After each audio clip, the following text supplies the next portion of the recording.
Hello, Dr. Rubina. Good to see you. I see that you are trying to connect. I'm afraid you need to unmute your audio.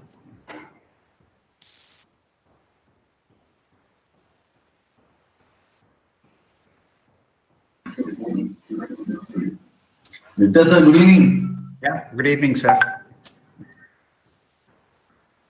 Actually, madam, good evening. Madam, good evening, madam.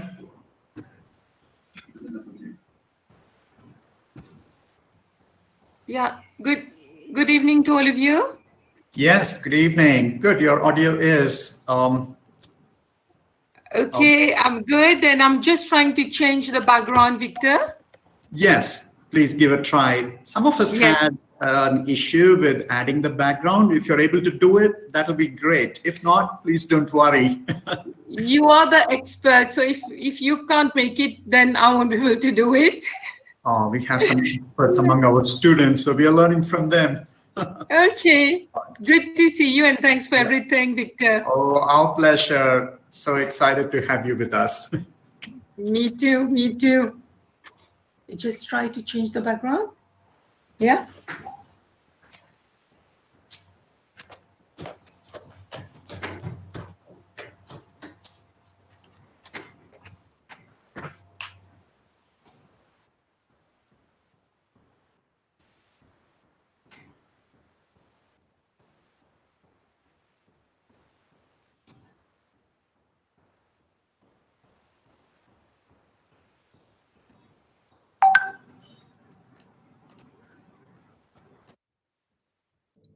Miss Aarti is ready.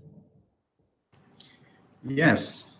Hey, Aarti, I thought you tried the virtual background. What happened? Yes, sir, it doesn't work for me as well, sir. I tried it just now. I think something wrong with this meeting link, maybe. The morning it was for me in FSM class meet. It was very nice. Welcome, madam. Welcome, Professor Sunita from FMS Delhi. Hearty welcome. Ma'am, you have to unmute your microphone. Thank you. Dr. Victor, she is Dean from FMS Delhi. Hello, ma'am. Namaste. Namaste, namaste. Thanks for joining us. Great conference you have organized. I was Thank you, telling ma'am. Charu that I would have loved to know about this earlier. Oh, okay. Thanks for your good wishes. And I thought of her as one of the panelists, but as we took a decision to have people from different countries, Yeah. otherwise you will be never.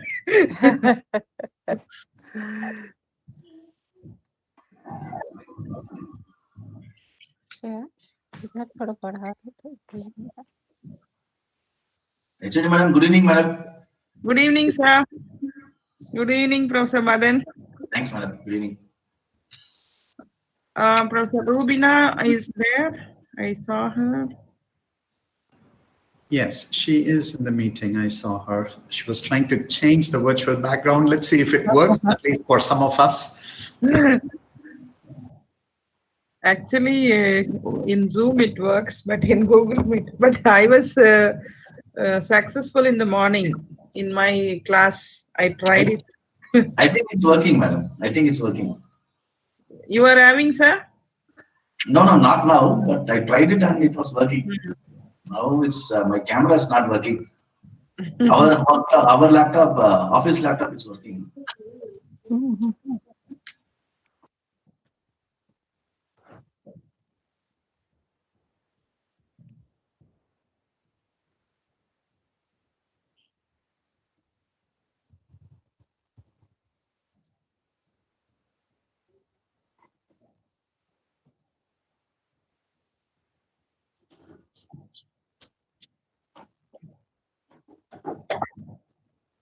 I think President from UPEC also joined.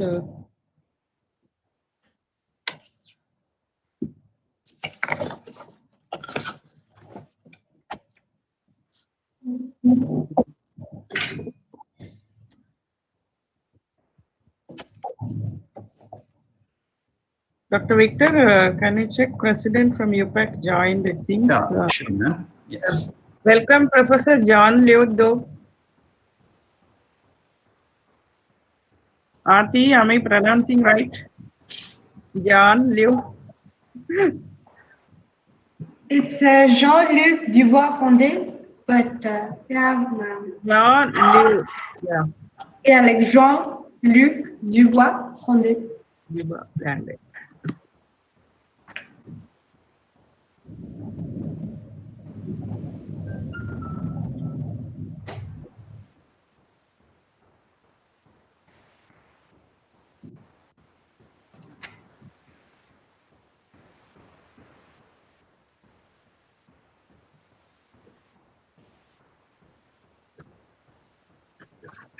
Other panelists are also joining, Professor Victor. I'll check, ma'am.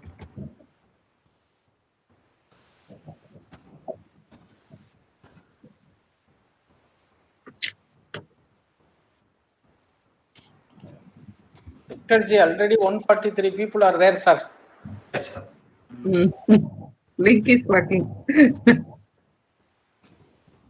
Sir, Rick is working for more than 100. Very good, sir. We did trial. Okay, very nice. Hello, Professor Yeah. Charvati. I'm Rubina from Mauritius. Victor had recommended me. How are you? Fine. Welcome, Professor Rubina, to this conference. And thank you so much for being part of this conference. Pleasure is ours, because whenever Victor requests for something, similarly, when I request, it's never a no. So it's been big pleasure for me to be associated with all of you today. Yeah, likewise. Welcome, Professor Uma. Meet our Dean International Relations. She is also our faculty. Welcome, Professor Uma. Okay.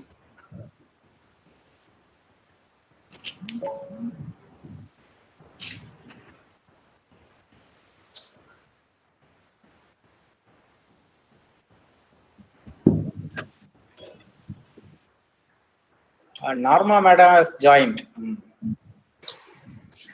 Oh, Yes, madam. Welcome, madam. thank you. Hi, Norma. Hi, how are you? Fine. Nice to see you.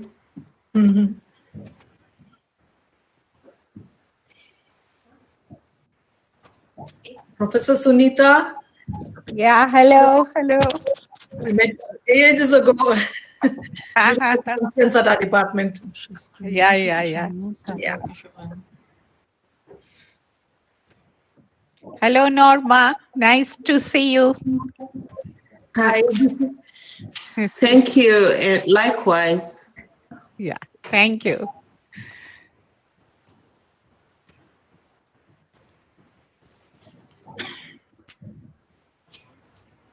Laissez-moi Coco, quand tu es là, je pas de problème. Allez. Écoute, n'oublie pas de mettre ta Laila. Fait Puja, tout ça, j'ai oublié de dire. Allez, reste là que je vais présenter là.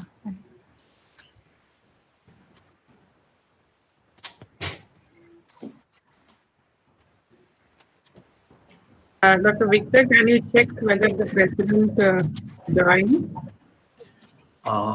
Yes, ma'am. I could see his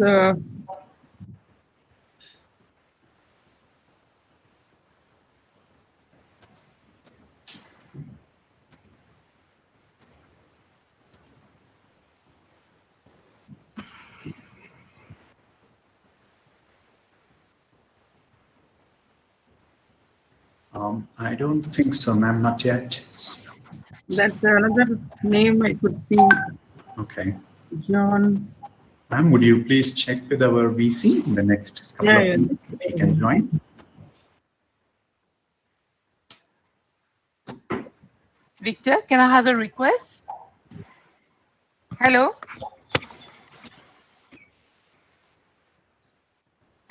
Hello, Victor? Rubina?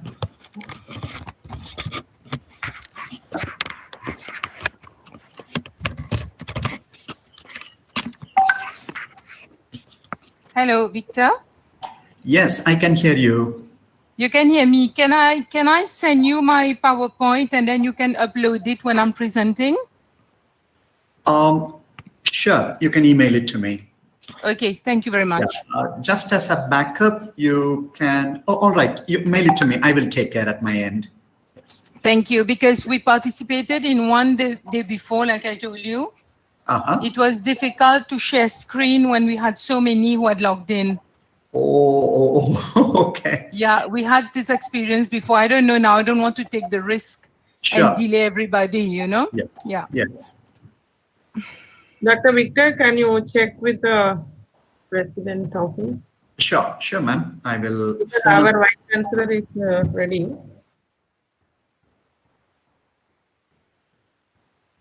You have to call Professor Eric. You are on mute. Yeah, I'll phone Dr. Eric and check out, ma'am.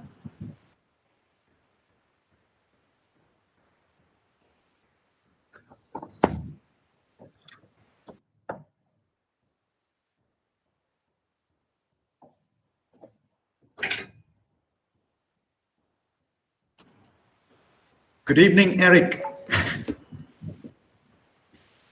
Hello, can you see me well? Yes, we can. And good to see you. Good to see you, everyone. Yeah. Hello. Very happy to meet you all. Eric, do you have an update about your president joining? Maybe in a couple of minutes. Do you have any news? No, but they say that they'll be there. So, okay. So I'm going to send another message to the Vice President. Please. Connected. I know that in many countries, being on time, it means being 5 minutes earlier. Oh, yes. We were And planning for this that way. event, it's 10 minutes earlier. So I hope I'm sending emails and text, direct contact through WhatsApp with our Vice President. And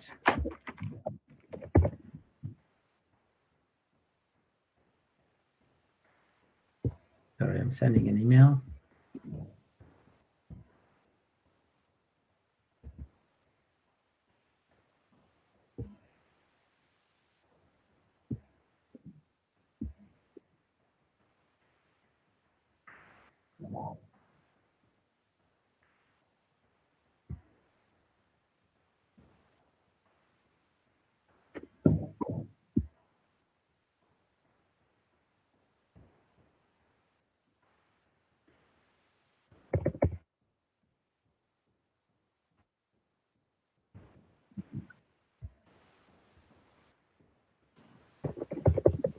Another 200. Yeah. Yes. I'm glad it is supporting all of us.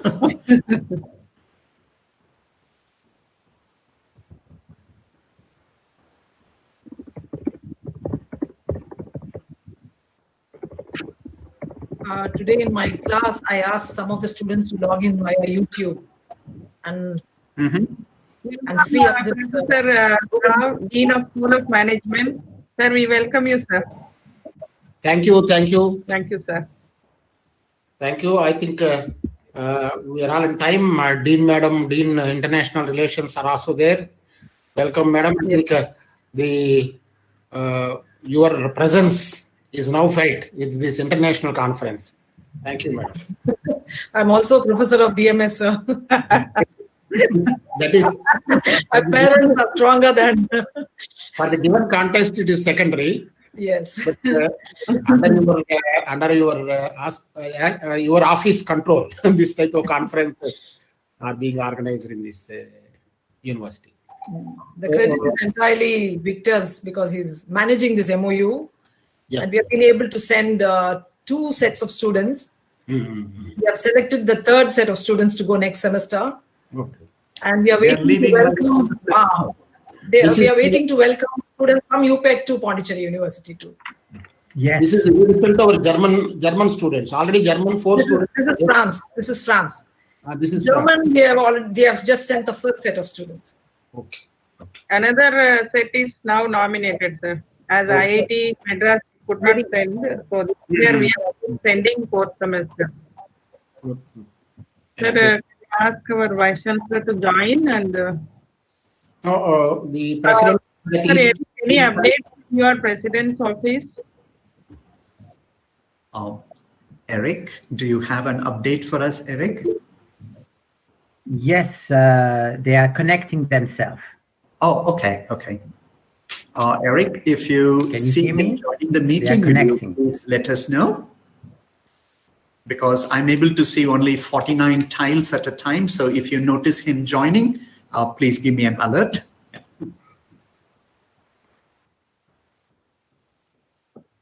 There is one name similar. Is that John Baptiste Bagne? This is Jean. Oh.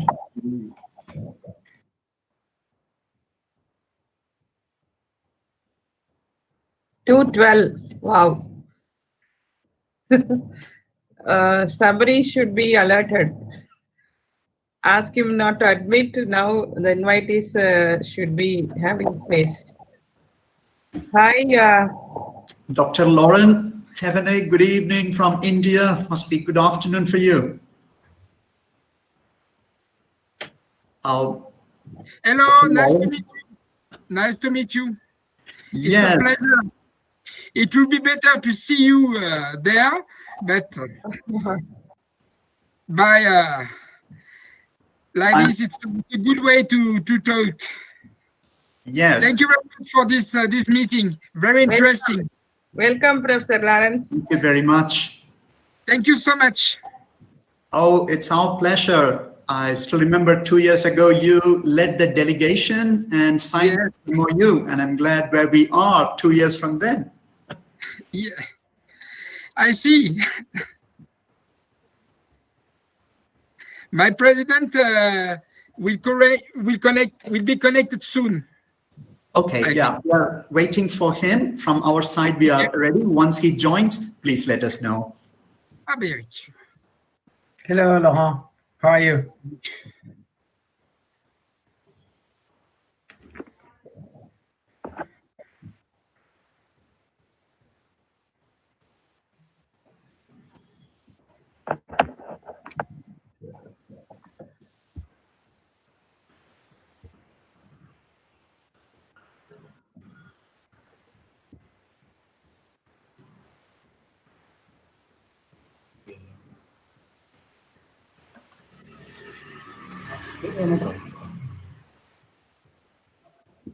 Six o'clock.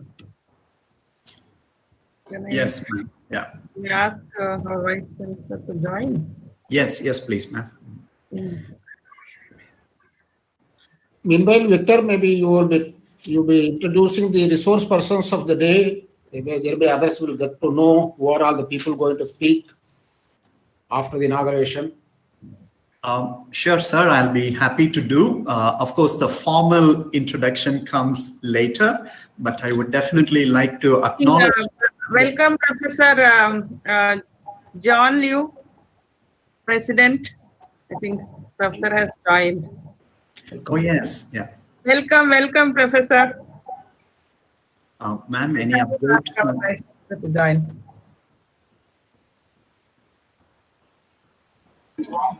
Thank you very much. I'm here. Yes. 1 or 2 minutes delay is always pardonable. Welcome, Professor. Sir, shall we start? Yeah, please. Yeah. Yeah, Aarti.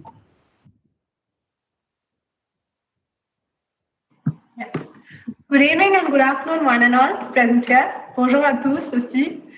I am now pleased to introduce Professor Gurmeet Singh, the Vice Chancellor of Pondicherry University. Professor Singh is an internationally reputed expert in the field of corrosion science and smart materials, an inspiring teacher and mentor of several research students. He has guided 14 MPhil and 50 PhD scholars, Several of the resulting contributions have received accolades and Best Paper awards at international conferences. He has personally supervised several R&D projects worth several crores of rupees and remains one of the most cited scientists in his field. I now request him to address us.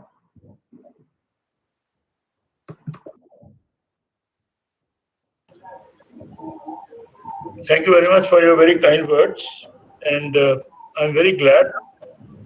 In fact, I'm really delighted to see that Department of Management is organizing these kind of webinars at a time when people have been really feeling a little out of place, not depressed exactly, but then gradually we are coming back to normal life, of course under certain new conditions.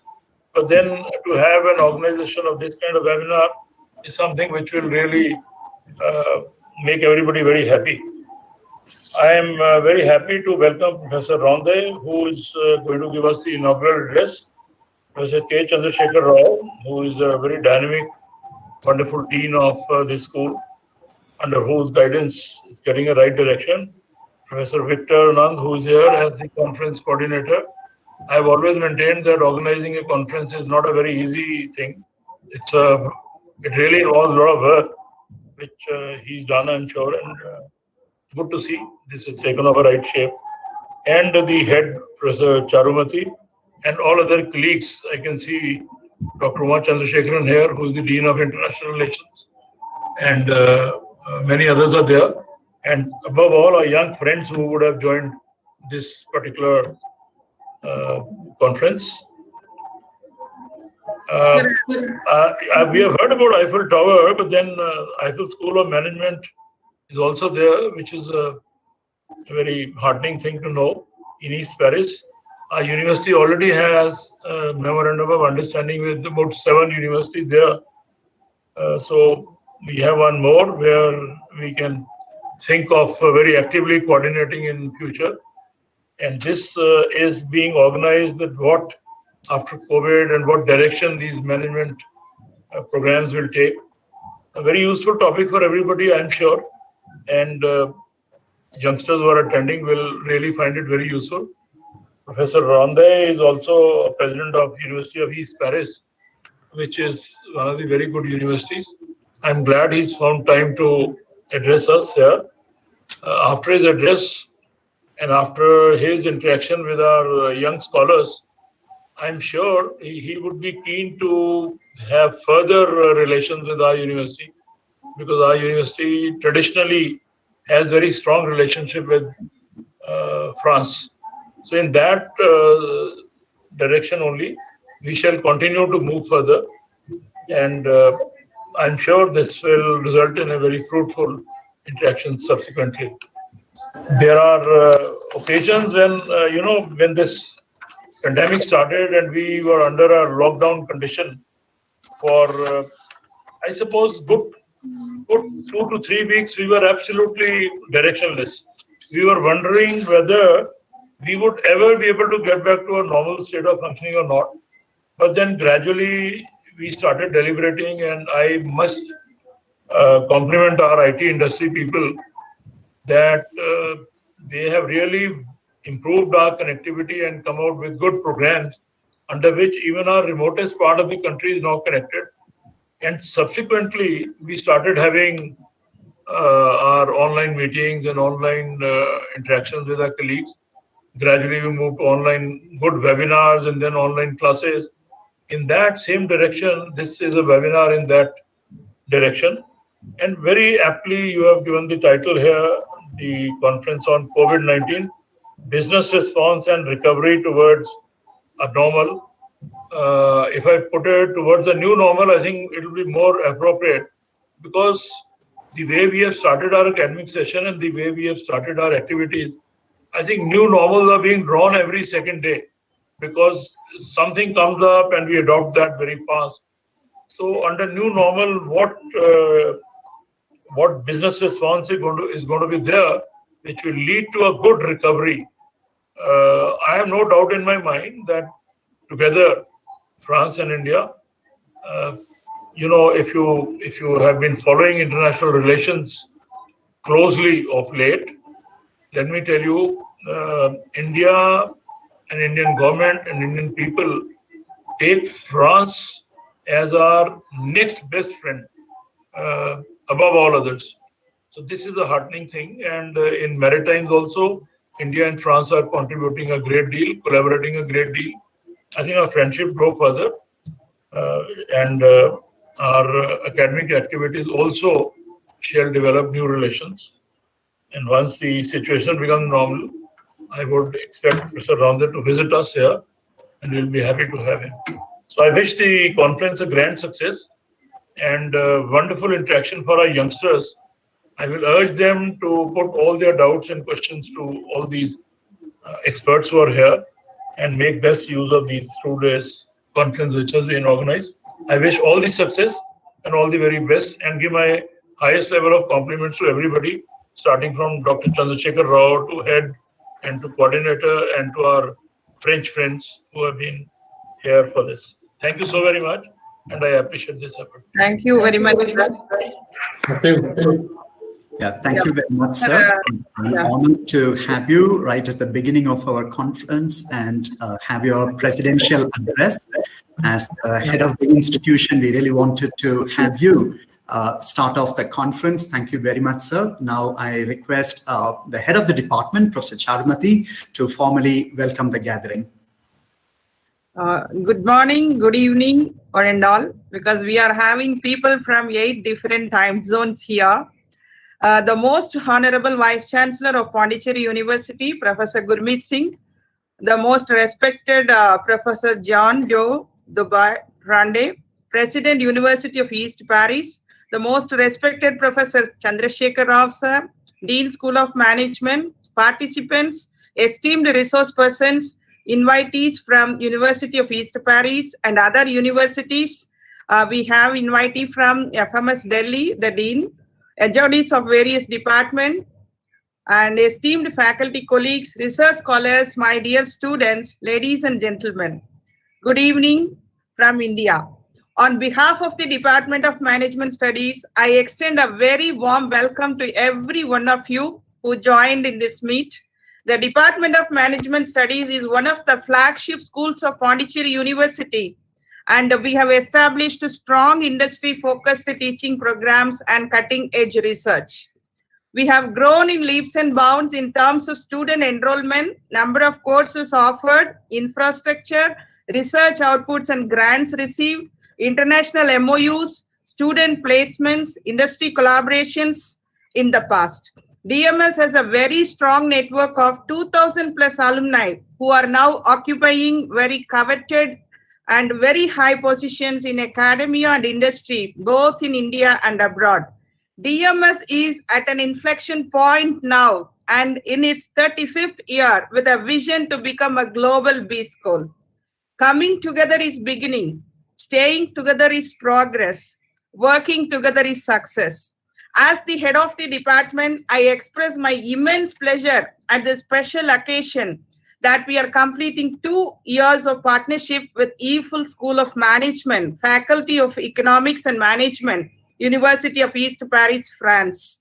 We have started our MOU 2 years ago under our Honorable Vice Chancellor, Professor Gurmeet Singh's leadership, and some of our students have visited EFL School of Management to complete their semesters there. Now, DMS has MOUs with some more universities for student exchange programs. As our Vice Chancellor rightly said, France and India enjoy an exceptionally warm relationship, which is fruit of deep affinities and the unwavering trust between the 2 countries. And Pondicherry has a special role in the bilateral relationship. The new education policy initiated by the Government of India gives us much more liberty in terms of internationalization. So I hope we can have more collaborations on different aspects in the coming years. With this note, I welcome our most respected and honorable Vice Chancellor, Professor Gurmeet Singh, the Vice Chancellor of Pondicherry University, who has been supporting all the initiatives taken by our department and leading us in the right direction. Professor is a world-renowned scientist and researcher in the field of corrosion science and smart materials, and able administrator with 4 decades of rich experience and inimitable leadership style. I welcome you, Professor, and I welcome the most respected Professor Jean-Luc Ronde, President, University of East Paris. As a leader, Professor Jean is very particular in keeping the MOUs active, and the present conference is the evidence for the same. I welcome you, Professor John. I welcome Professor Chandrasekhar Rao, Dean, School of Management, Pondicherry University, also the conference chair. As Dean of the entire School of Management and conference chair, he has been giving us innovative visionary leadership, especially during this pandemic. He has been giving a lot of suggestions for improvement, and Professor is very enthusiastic in seeing our department in a newer heights. I welcome you, Professor. I also welcome Professor Victor Anandakumar, who is instrumental in initiating this partnership of DMS with UPEC and also the coordinator of this international conference. I welcome all the resource persons. I could see many resource persons who joined this meet, keynote speakers and panelists for this inauguration. We have 2 keynote speeches and 2 panel discussions. I am sure they will be very informative to the participants of this conference. We received an overwhelming response, 300 plus response for this conference. That is why we have also arranged for YouTube live streaming. I welcome all the participants, attendees from University of East Paris and other universities, faculty colleagues, research scholars, my dear students, and everyone to this 2-day international conference on COVID-19. Business Response and Recovery Towards a New Normal, jointly organized by the Department of Management Studies, School of Management, Pondicherry University, and EFL School of Management, Faculty of Economics and Management, University of East Paris, France. We are all going through an unprecedented pandemic situation, but history tells us that every time when we face such challenges, humankind often ends up in a better place. The disruptions caused by the COVID-19 crisis also present an opportunity for organizations to re-strategize and reinvent themselves. With these words, I welcome everyone for this online international conference. Thank you for the opportunity. Over to Dr. Victor. Aarti, will you please intervene now?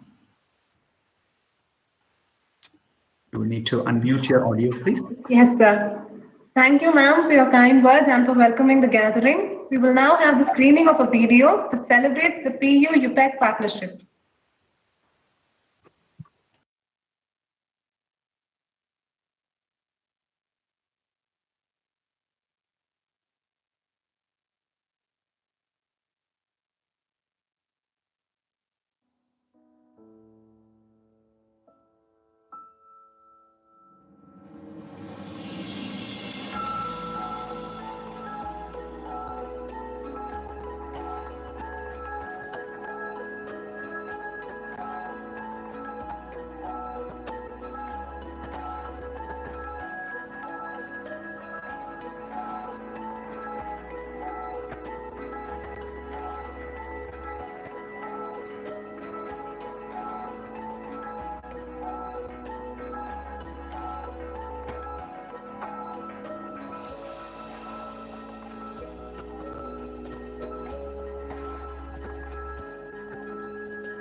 Journey at UPEC started with the inaugural week where we came across we were given opportunities to know more about the amenities at UPEC and about the job market in France, and we are also given a glimpse about the French culture where we are going to stay for a few months. Started with UPEC welcome days for the exchange students to familiarize about all the amenities in the campus, such as library, medical facilities, job opportunities in Paris, finding an accommodation, various sports clubs, fun activities in and around the campus. I had no idea what to expect when I went to Paris. I thought I would be lost in a new environment, but the student council at UPEC were really helpful. They had organized so many social gatherings for the international students. They had organized parties, outdoor activities. I got to know so many other students. It made me feel comfortable with the surroundings. I really enjoyed those times together.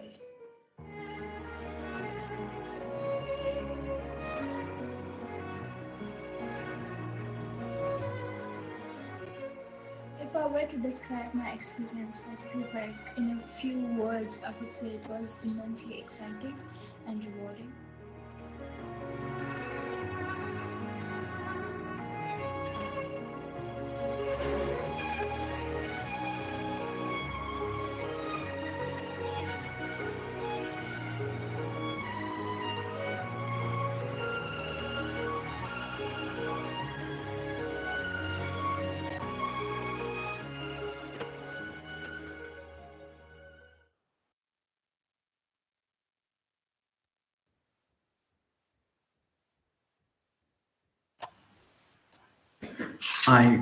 I hope you enjoyed that short video, which is made in celebration of the 2 years of partnership between Pondicherry University and University of East Paris. My name is Victor. I'm a professor in the Department of Management Studies, and I'm one of the coordinators for this conference, along with Eric from UPEC. Respected dignitaries, especially our chief guest of the day, Honorable Vice Chancellor, Professor Gurmeet Singh, and Professor Jean-Luc Dubois-Randé, the President of UPEC, esteemed colleagues, distinguished invitees, and dear students. I'm indeed honored to present the scope of this conference very briefly. This conference has a context and is also rooted in the reality of the ongoing global pandemic. Way back in December 2018, Professor Laurent Thévenet led a delegation from UPEC who visited Pondicherry University, and we signed a memorandum of understanding for academic collaboration between the universities. We wanted to celebrate these 2 years of partnership. And what better way to celebrate than bring the chief executives of our universities and renowned experts from different parts of the world together for a very stimulating academic deliberation.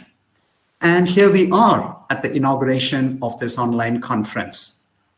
Today, the businesses are faced with unprecedented challenges and uncharted territories as they navigate through the impacts of the pandemic, having caused massive disruption of supply chain, commerce, consumer behavior, and to the workforce and public health infrastructure.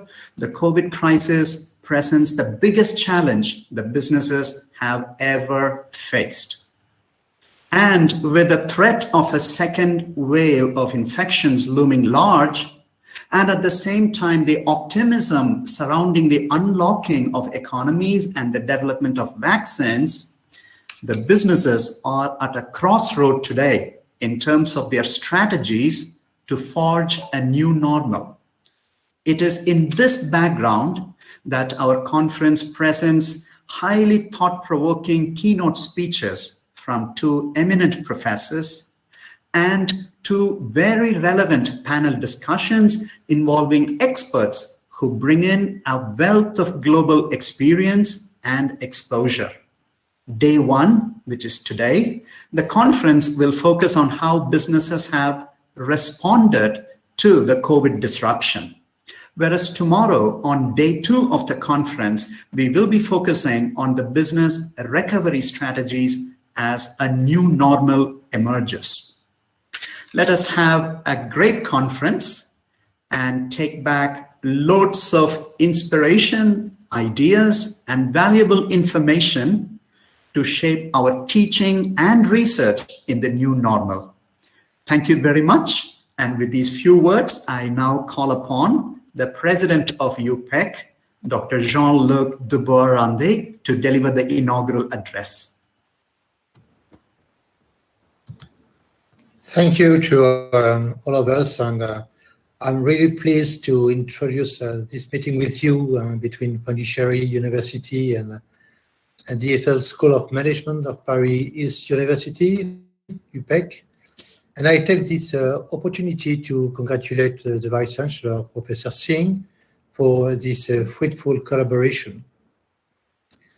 I present briefly UPEC, which is an engaged university in research and training in a large territory of Great Paris Metropole.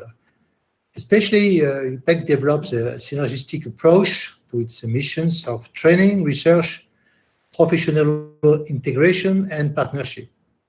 And we foster interdisciplinary approaches to answer environmental and social ventures. Consequently, and in agreement with your meeting, which is a great meeting, UPEC is well prepared, as you are, due to the interdisciplinary strengths, such as in the field of health and medical research, economy, management, and entrepreneurship, to contribute to the ongoing changes driven by the health crisis. And we hope together that the new strategies will emerge from this crisis to make the future more sustainable, inclusive, resilient, and human. UPEC is committed to the French attractiveness strategy towards the Indian students.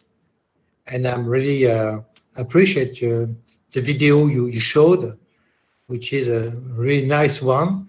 And the Indian government strongly supports the international development of its universities, and France wishes to strengthen existing research and training links with Indian institutions. At the end of the health crisis, a strong increase of incoming mobility from India to France is expected from us. Since 2020, our cooperation has extended to the field of research in the humanities. Within the framework of our graduate program, University Research School, the signature of a tripartite agreement between the University of Pondicherry, UPEC, and the French Institute of Pondicherry is in progress. So I'm really glad to be with you for this meeting, and I'm sure I hope to come to visit you with in the next future after the crisis.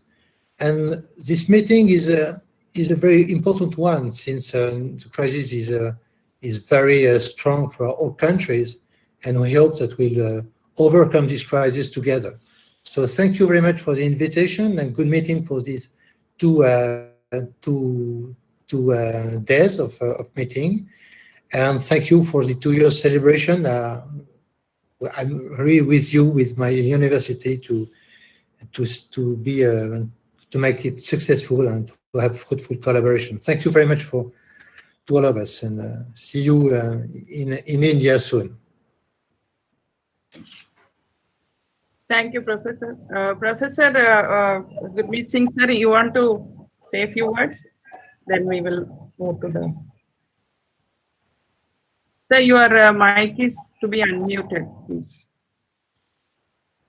It's also a new normal that when you speak, you have to unmute your mic and then mute it again. I extended a very warm welcome to Professor Rondet from East Paris. That's where we had signed the MOU 2 years back. And during my opening remark, I had already said that after this conference, I suppose we shall move from strength to strength in improving our relations further in terms of academic activities. School of Management is one strong area in our university, but there are other schools also.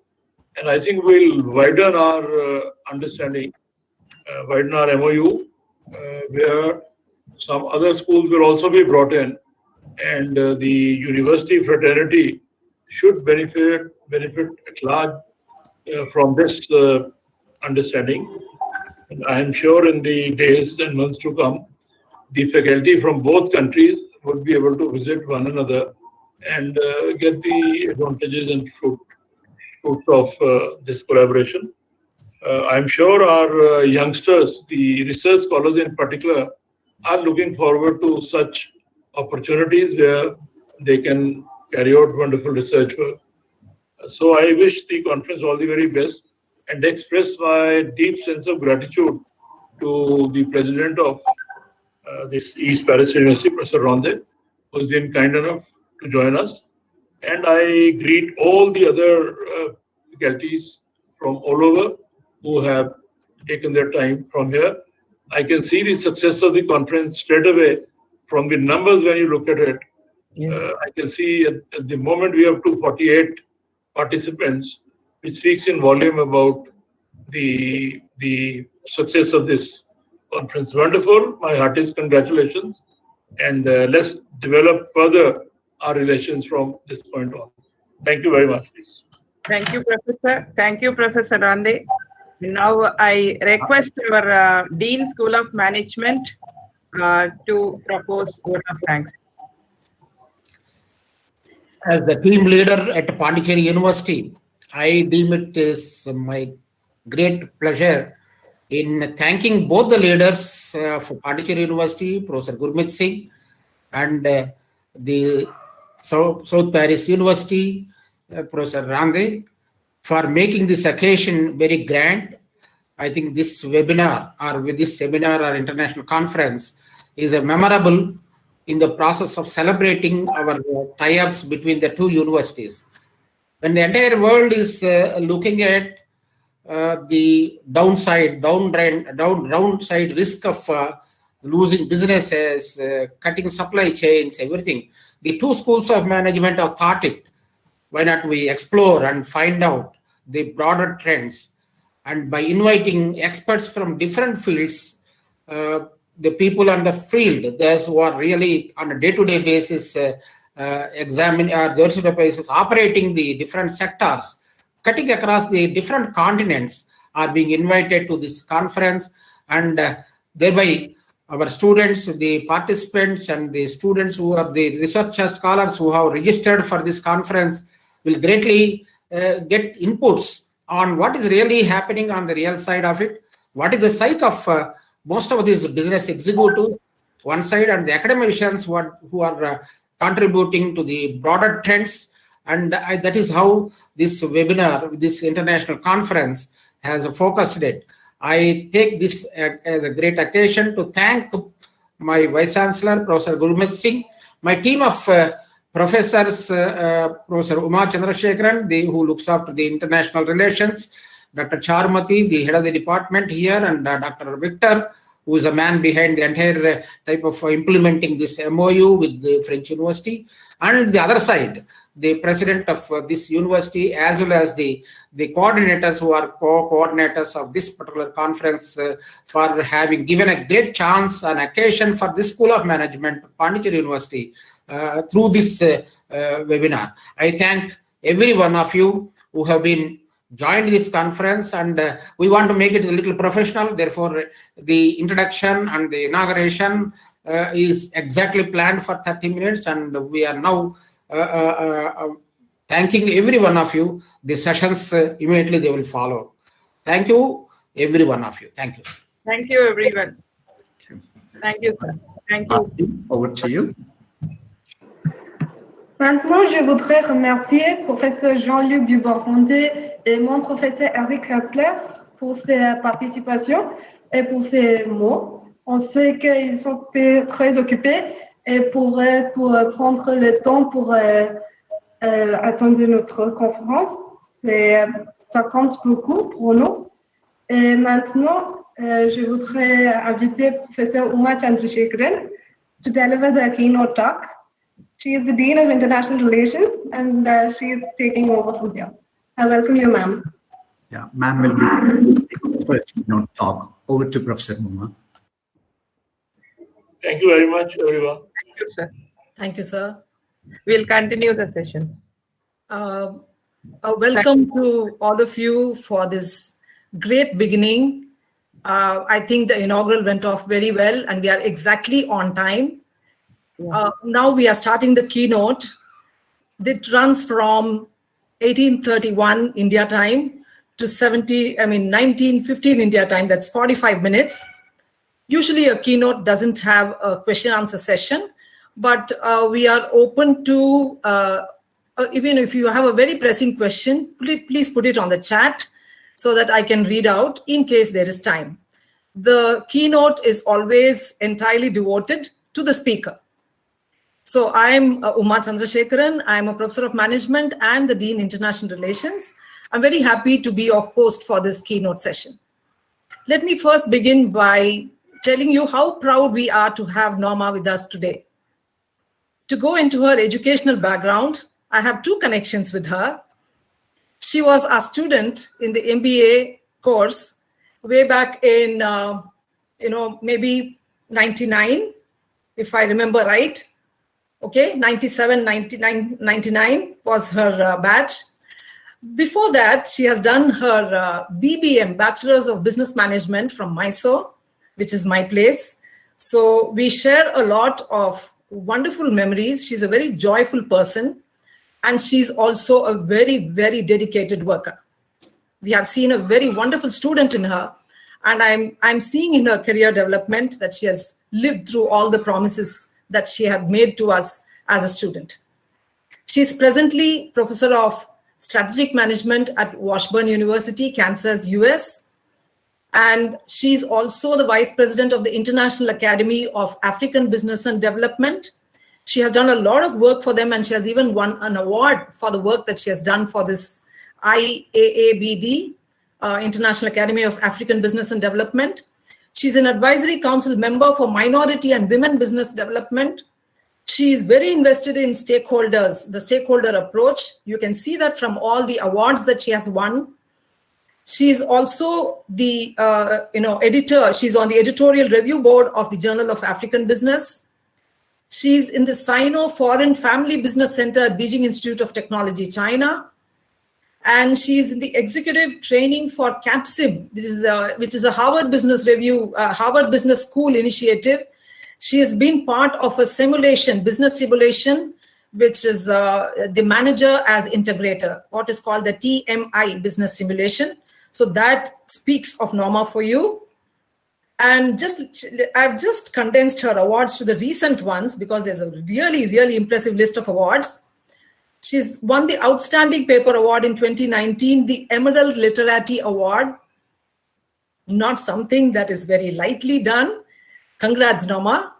Roy Myers Excellence Award in Research, 2019 again. And then she's won the Co Valley Bank Excellence in Research Award in 2017. As I said, she has won the International Academy of African Business and Development Award, President's Service Award in 2017.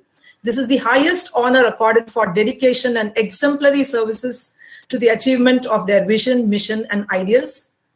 She's in the International Council for Small Business. She's in the International Academy of African Business and Development. She is a very good, dedicated, server of the community. 2017 to present, she serves the Links Incorporated. She's a board member to Entrepreneurial and Minority Business Development Council. She's a judge for the Global Business Competition State Leadership Conference from 2014 to the present. Okay, she's a certified Kaufman Fast Track Facilitator. Norma, we are really proud to have you with us today. Today, she'll be focusing on, once again, the stakeholder approach. She's focusing on how employees are responding to this COVID and the new normal. I would kind of look at it as akin to the New Zealand Prime Minister, Jacinda Ardern's approach. It has been a very kind-hearted, empathic approach, which is the stakeholder approach to managing the COVID crisis. Juma, over to you. Please unmute your mic, Norma. Yeah. The new normal, we have to unmute. Thank you so much for that kind introduction. So I'll go ahead and share my screen.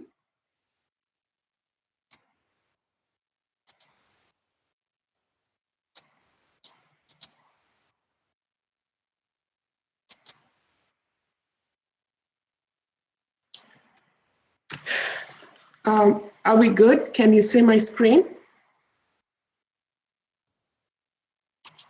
Yeah. Yes, ma'am, we can. Okay, thank you. Thank you for the invite to be a keynote speaker in this forum. I'm truly honored and humbled to be invited for this great occasion. So I'll just go ahead and get into the discussion, and hopefully we'll have time to address some of your questions at the end. So I just want to touch on three main things. The first thing is just talk about what was our normal, what was the old normal. So when we look at the state of capitalism prior COVID-19, what exactly did it present to us? Then I will move on to talk about the case of stakeholders capitalism versus shareholders capitalism.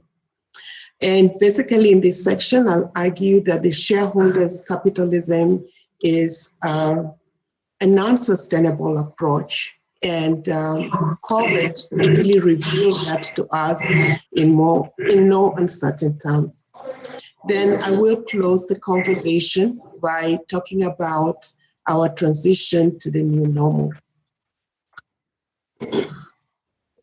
So prior to COVID-19, the state of capitalism presented us with what we saw across the globe as a political polarization in many countries, even the most established democracy. When you look at the issues at hand, economic issues were often or always the source of discontent. There's a study that was done by McKinsey and Company, and they found that about 56% of the respondents believe that capitalism is doing more harm than good globally, with a majority of 22 of the 28 markets surveyed confirming the same. Oh, this was the Edmund Trust barometer, not the McKinsey. I beg your pardon regarding that. But basically, the studies after studies show us that the shareholder capitalism, or capitalism as we know it, is failing to meet the people's expectation. When we look at the investors themselves, we find that enlightened investors are also demanding more. They're demanding more of the businesses. They're demanding more in terms of looking towards stakeholders capitalism. Let's just look at some of the major investors or group of investors. So we have this group of investors that are signatory to the RPI, that is the UN-backed Principal Responsible Investors. They control about $103.4 trillion in assets.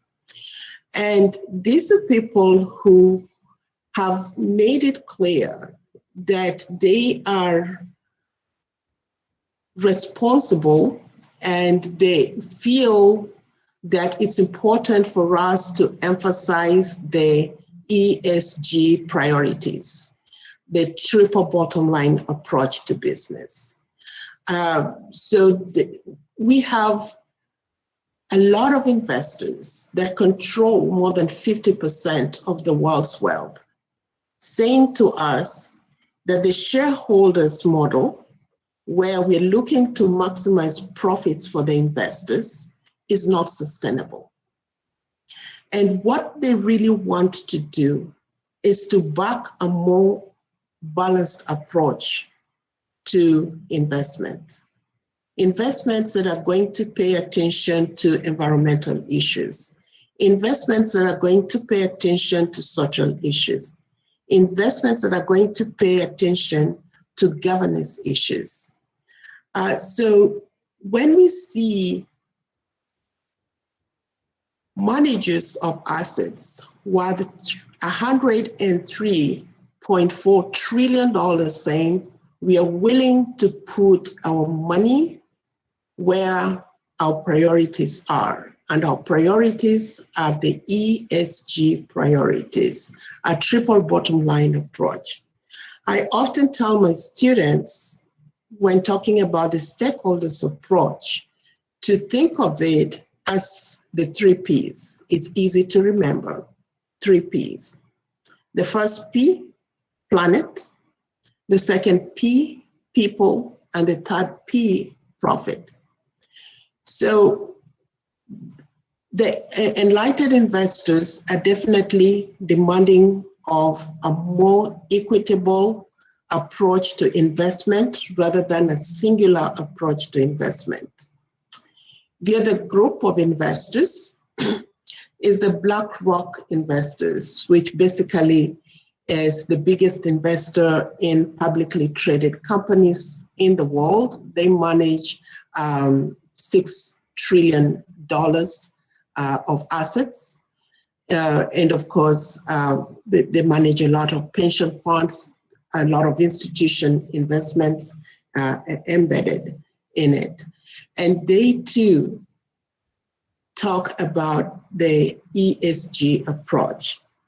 So if you look back to the letter the CEO wrote to publicly traded company and the actions that followed that was basically give us a clear disclosure of how you rank your ESG priorities. And if they're not in alignment, then we're pulling out our investments. The other group that we need to look at are the debt investors. What's the approach?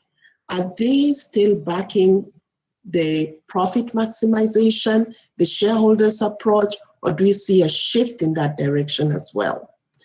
A good example is look at Bank of America and their investments and their priorities in terms of ESG. So my argument is the consumers know. And how do we know that? The social unrest, the political divide and polarization. The investors know. And how do we know that? The major investors, whether we're talking about institutional investors, mutual fund investors, and various investors know that we cannot go for the single approach of profit maximization. Now, we move on to talk about COVID and what it unveiled. If there was ever a black swan, this is it. COVID hit us in a way that was unpredictable in many ways. So if you look at IMF predictions in 2019, IMF predicted that the world's GDP will expand by about 2.8%. US prediction was 2.1% in 2020.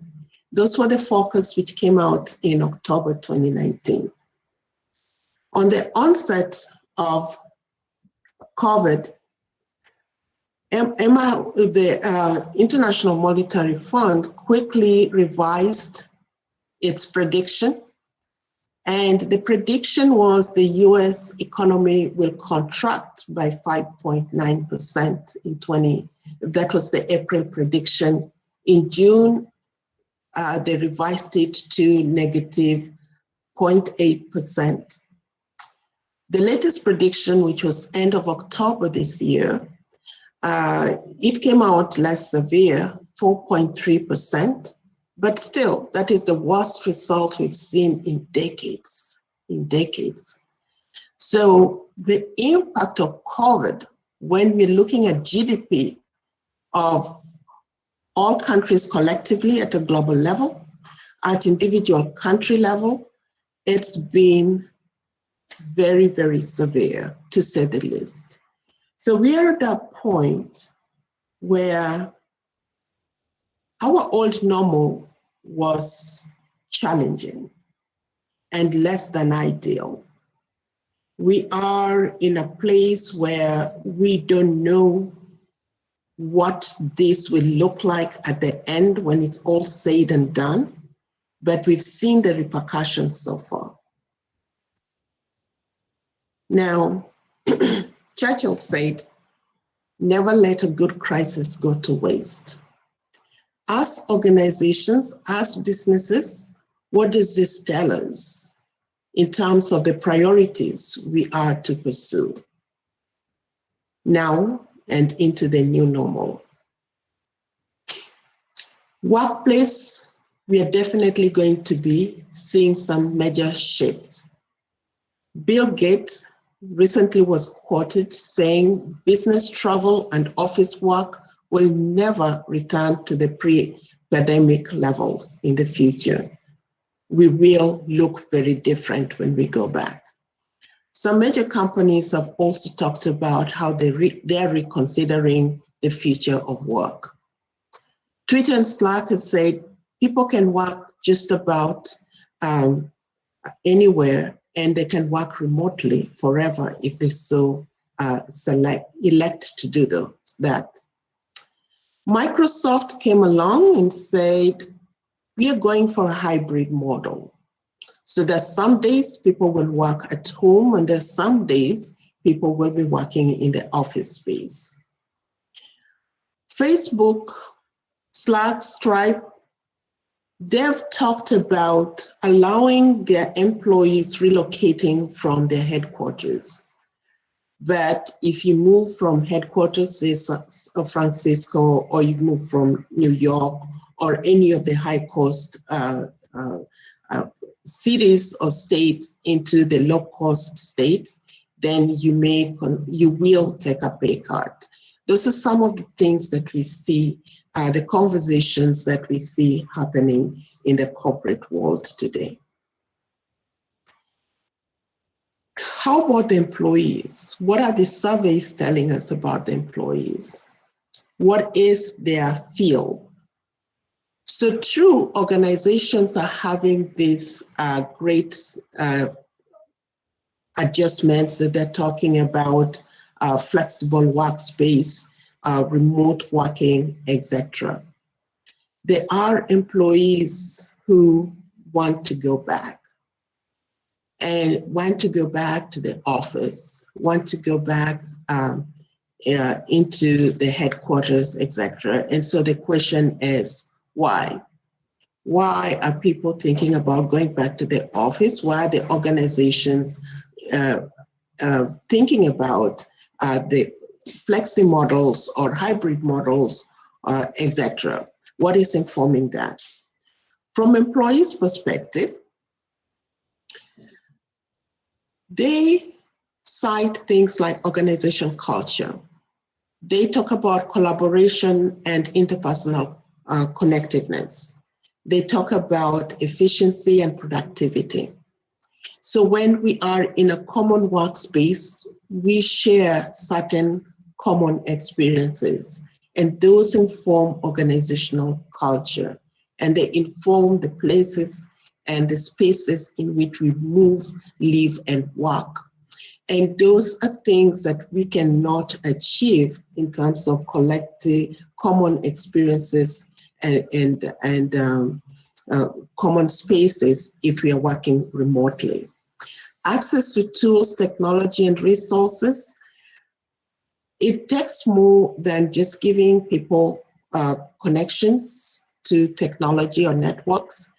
Sometimes those connections are spotty and there are technological challenges, and those are some of the reasons that the employees cite. At the end of the conversation, when you look at that set of literature, it's about human interaction and social dynamics. That is what people miss when we're talking about a remote worker. What about leadership perspective? Leaders wonder about how can they truly reflect the values of the company to employees who are working remotely in their homes. How can they equip the teams to work together when they're physically apart? How can organizations communicate effectively to their employees globally and locally? So those are the things that leadership are struggling with. And some of the studies are very telling, like the McKinsey study, where they surveyed the leadership and surveyed the employees, and 74% of the leadership felt that they were communicating effectively and training their people to work remotely. 74% felt they were doing a good job. And the employees, only 34% felt that they were getting the support they needed, the training they needed, and getting clear communication from leadership. So when leaders worry and question things like, how do we communicate effectively with our workforce? Those are legitimate concerns. And there's definitely a gap between what leadership is doing and what employees are experiencing. So when we talk about stakeholders, there are three classes or categories of stakeholders. We have the capital market, product market, and organization stakeholders. I'm going to spend time talking a lot more about the organizational stakeholders. We've touched on the capital market stakeholders, and I will leave out the product market stakeholders in this conversation, just so that we are clear on what is covered.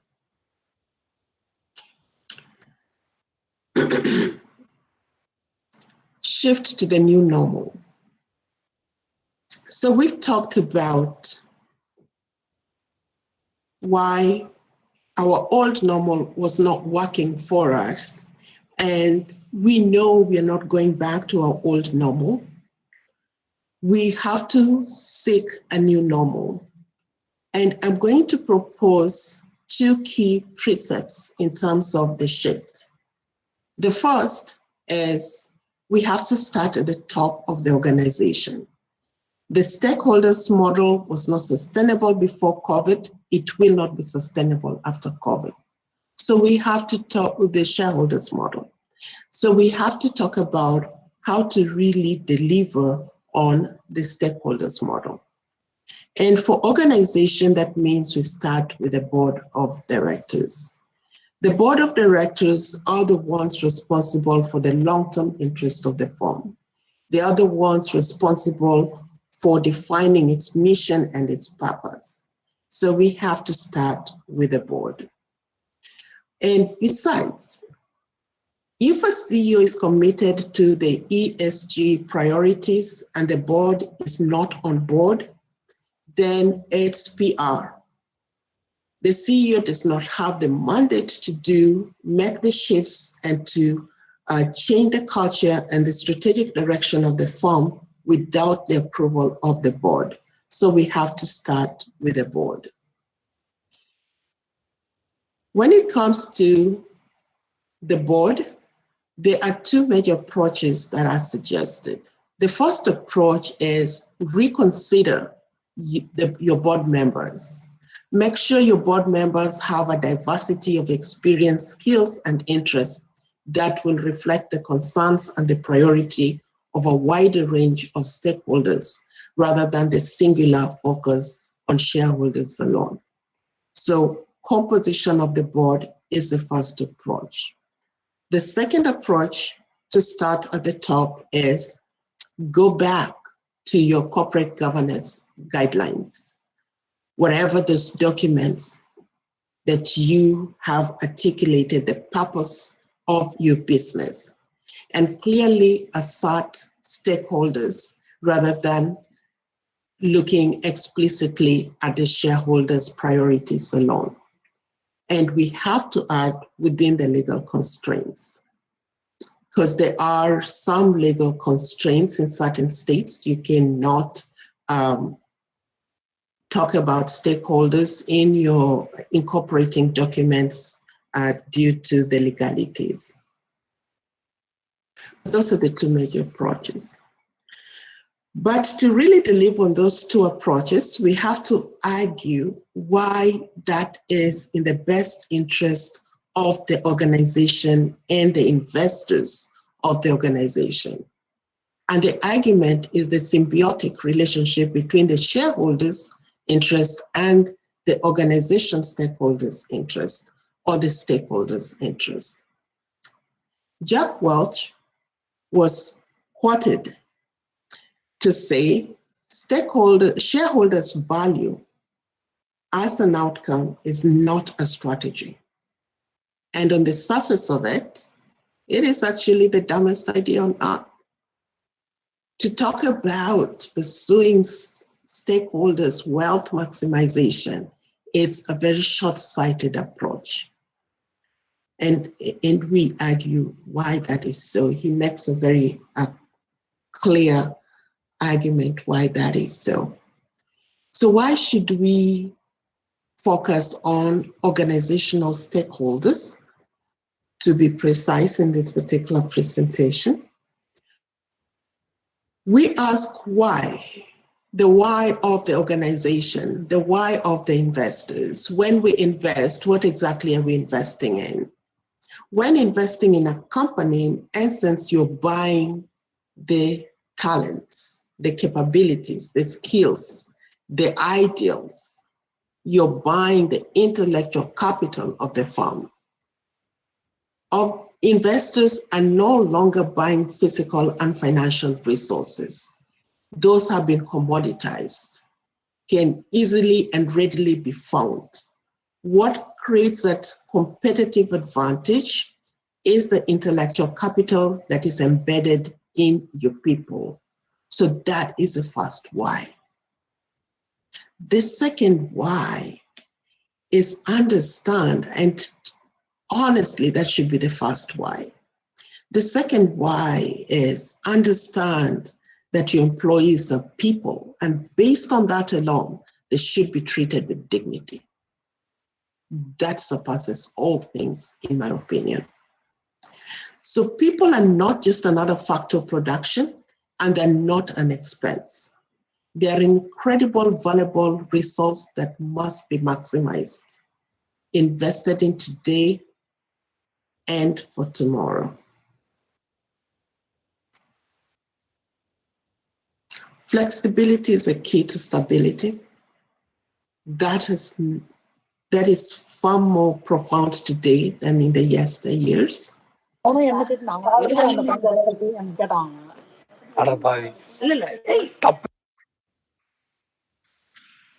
Thank you.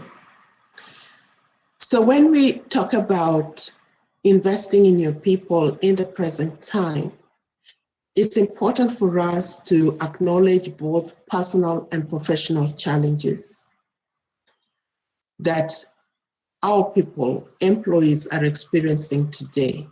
We want to make sure that as we shift to a new normal, as we operate in our existing circumstances, we pay attention to the human-centric approach. It's about the people and their experiences and their responsibility. We want to make sure that we're supporting the employees' well-being in all spheres, helping them to work effectively, productively, and to feel socially connected to their teammates and their peers. That is the holistic approach. So, empowering a healthy remote workforce goes well beyond just providing the internet access tools and group meet softwares. Technology is very easy to execute. Those are things that you can easily provide for your employees.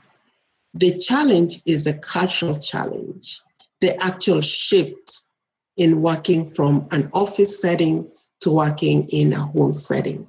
What does that mean in terms of expectations on both ends?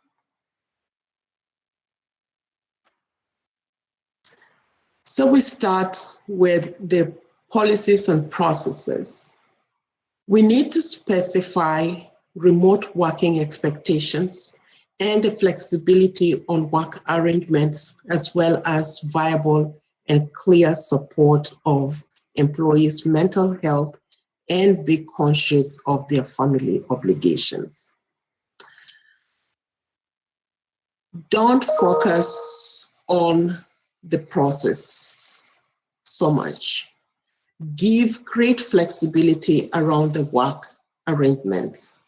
Focus on the outcome, the output, and allow and trust your employees to do the right thing, given the other obligations that they may have in their lives at this particular time.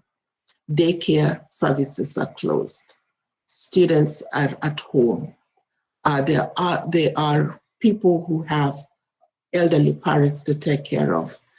Be cautious of that. We've seen employers being cautious of that and allowing some flexibility around that.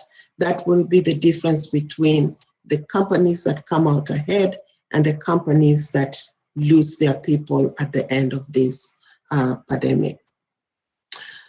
The other thing that is emphasized in the literature and the surveys is accelerate online personal skill and development strategies for your employees in order to allow them to adapt to the new needs and to reshape your business.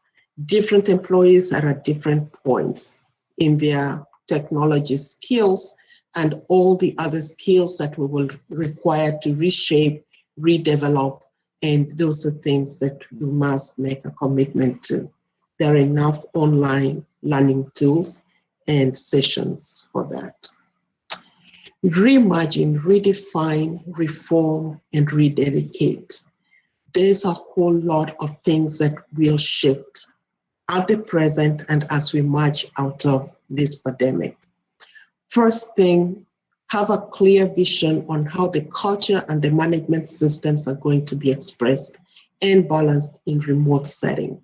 Remember, not all of us are going to go back to the office. Hybrid work space, both online and in the physical location, will be the order of the day. Be clear on how you want to communicate the culture and management system. Design flexibility of both your physical and digital workspace. How are you going to create collaborative cultures? And how are you going to make them agile so that they can rapidly be adaptable to change? COVID-19 is not our last black swan. We are going to encounter others. So we have to be ready to be agile, both in our design and our response. So a culture that emphasizes the underlying principle of agility across all aspects of the organization is paramount.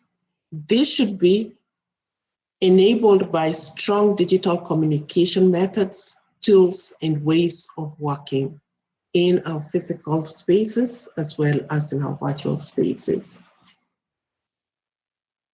Recruitment is going to be very, very different. What we are recruiting for and how we are recruiting is also going to shift tremendously. So that's where we have to refine our existing policy, reform our processes, and rededicate. For example, a vision on how to do talent sourcing, how the work will be done in a remote environment when we are doing the sourcing, how we're going to do job design, job sharing, crowdsourcing, distributed talent sourcing. Different modalities are being proposed. Recruiting across continents, all those are being proposed as emerging models for talent sourcing. Then finally, if you're going to do a physical re-entry, what does it look like? First, we want to make sure it's human-centric and holistic in approach. We want to make sure that we've done a determination of physical occupancy level. What is a safe physical occupancy level? Spaces where we could easily carry 100, maybe we can only carry a fourth of 25% to 33%.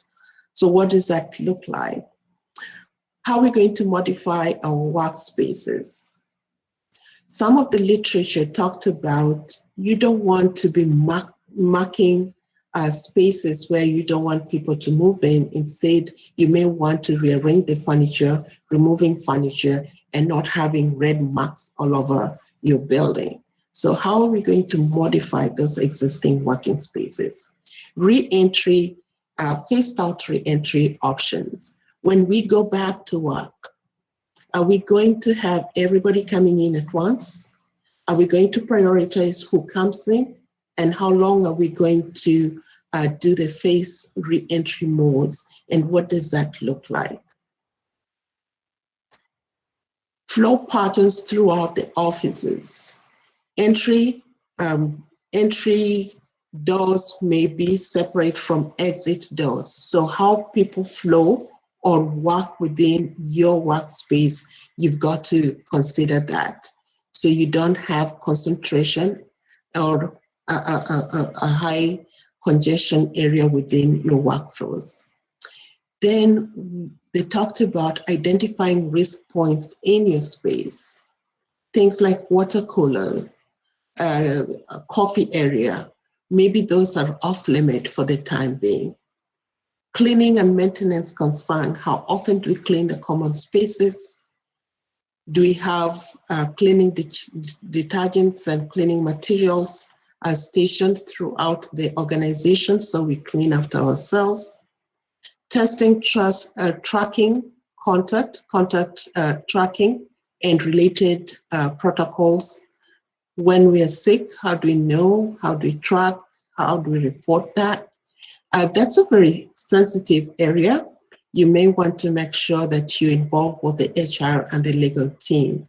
There are a lot of legal constraints in that area. So with that, I come to the end of my presentation, and I'm happy to take questions.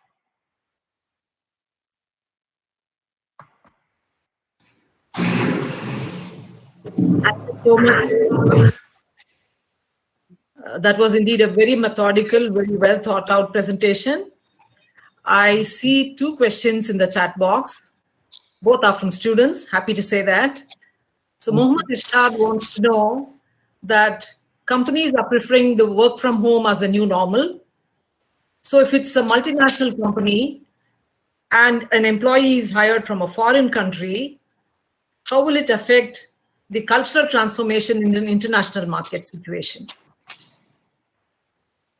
That's a very good question. And I like the beginning of the question because she say companies are portraying workers at home as a new normal. We had about 4 to 34%. That's the wide range in the percentage of employees working at home prior to COVID. And now post-COVID, that percentage will only go higher. To the student's question, how she talked about the impact on culture, right? So the impact on culture can be defined at different levels. There's company culture, and then there's national culture, and of course subcultures within the country. And I think that is something that executives are grappling with. How do I impact or install the values and the organization culture to employees who are working remote?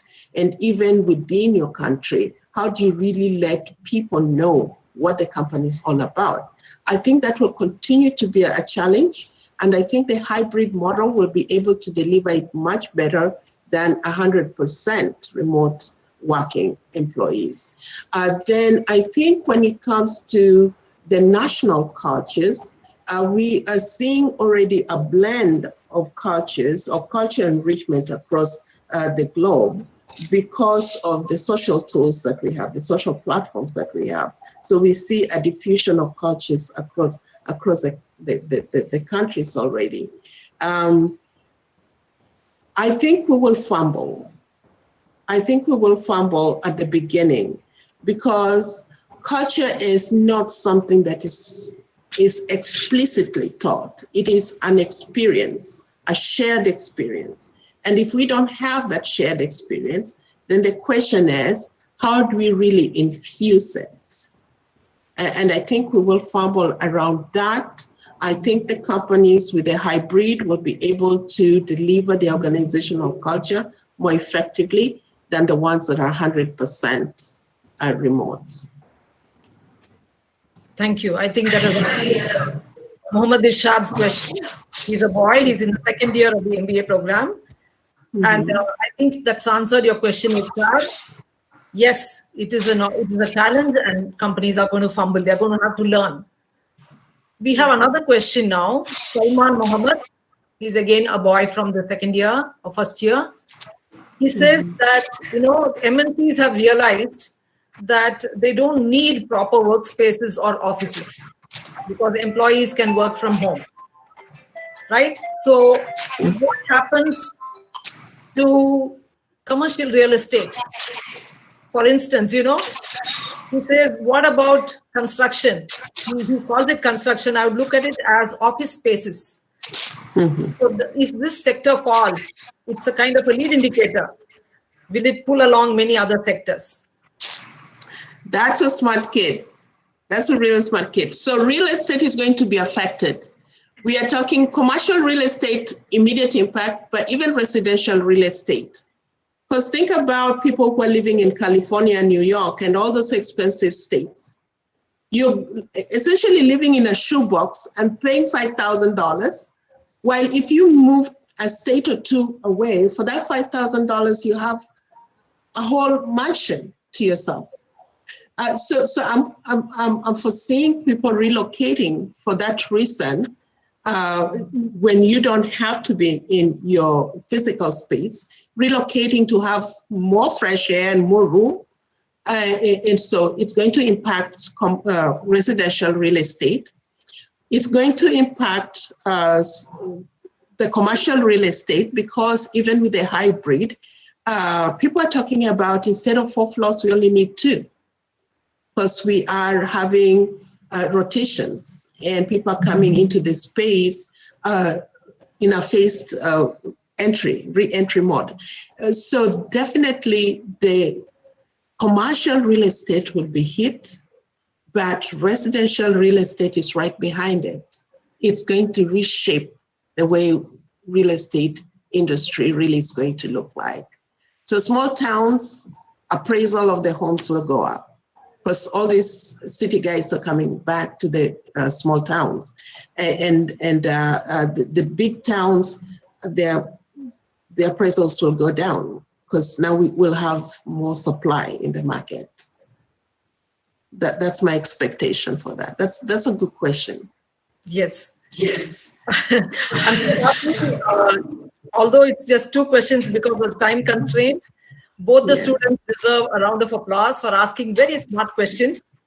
Good, guys. And Norma, yes, your answers were also matching the questions.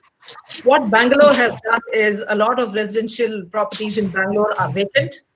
And there have been some kind of a development of warehouses where people are moving their things and storing it temporarily in Bangalore and moving back home. So that's going there. Residential is going there. And office space, there are new developers coming in and creating co-working spaces because not homes are equipped for work. Right. So the other opportunities will be smelled by those who have the nose for business. Right, right. Yeah, the co-working spaces is big. That is someone thinking of going into the real estate. That is one place where they could look at. But yeah, that one is going to be a good opportunity for them. Okay. Mama, thank you so much. We have to congratulate ourselves for ending exactly 19:15 India time. Thank you very much, Norma. It was a great pleasure. Thank you so much. Thank you for the invite. Thank you. Yes. Now we are. Thank you very much, Professor Norma, for your keynote speech. Very thoughtful. Thank you. And we thank Professor Uma for hosting that keynote speech. We are moving on to the panel discussion 1. I will be hosting it by introducing the panelists, and then I would hand over the panel discussion to the moderator who will take us from there. But before we go, I thought we could have a quick group picture. Is that okay? If it is fine for you to keep your video on, would you? And give your best smile. And I'm sure our technical support team will probably click some It's interesting, how we are taking group pictures in an online meeting. So I would request you to turn on your videos. Google Meet provides only 49 tiles in a particular view. So if you're lucky, you are going to be among that 49. I request you to turn on your videos, please. And we will have a quick group picture. Tech support, over to you. The next 10 seconds, we will do our best. We will do our best to keep smiling. Tech support, over to you.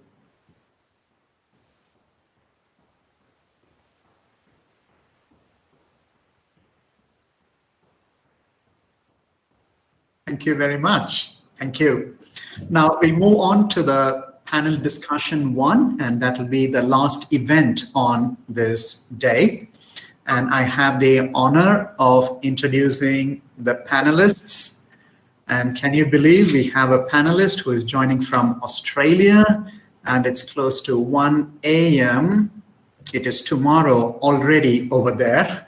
And we have a panelist joining us from the west coast of Canada, and it's early in the morning. This is incredible, and I think we are part of something very special. And let me do the honor of introducing our panelists in this panel discussion.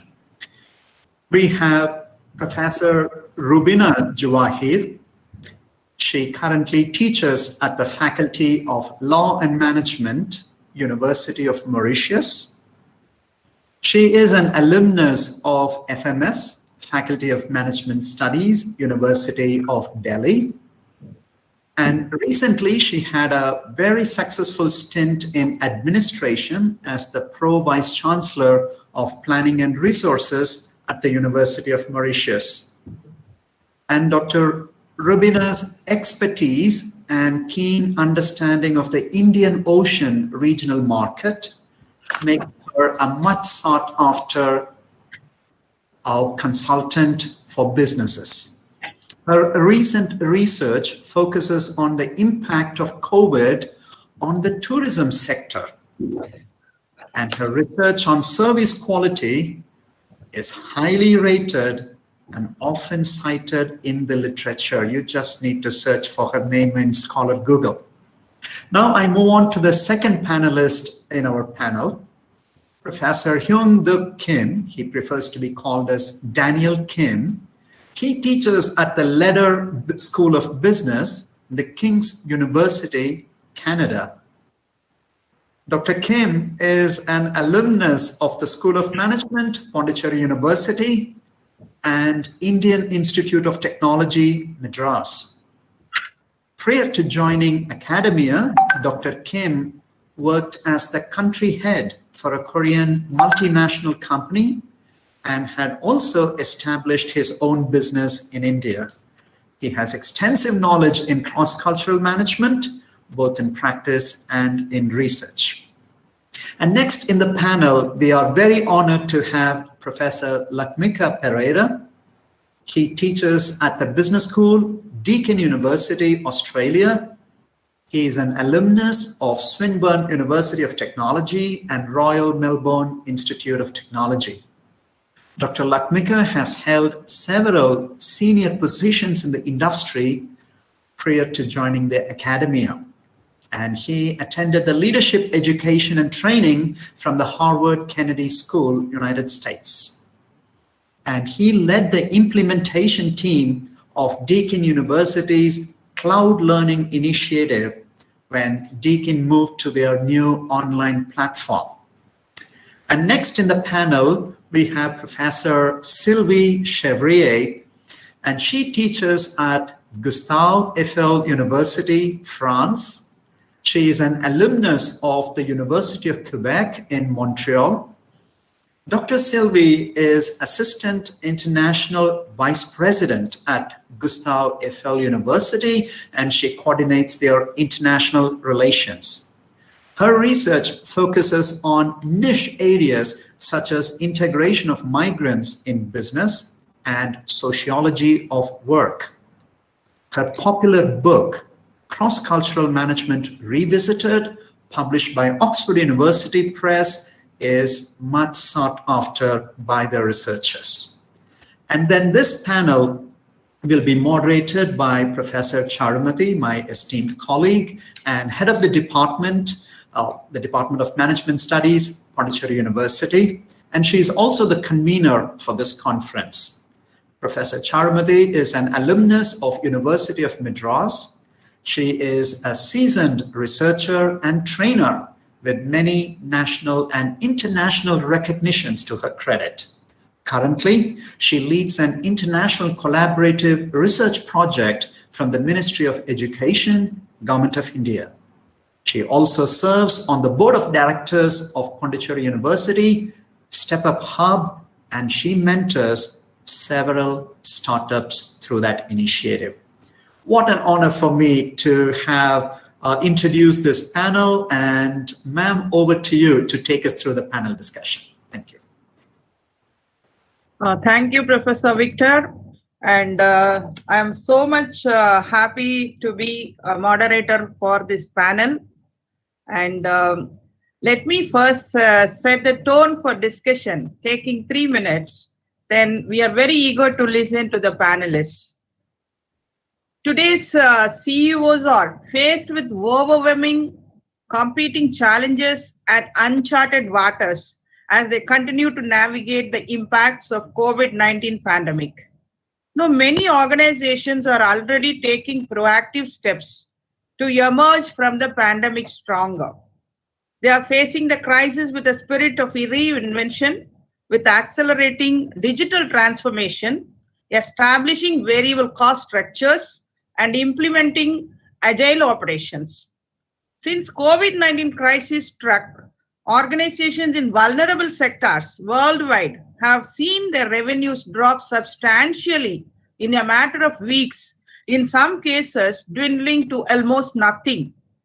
Countless companies have taken reactive steps to ward off their major losses, like establishing remote work arrangements, securing supply chains, reducing employee workload, cutting costs, and applying for government support.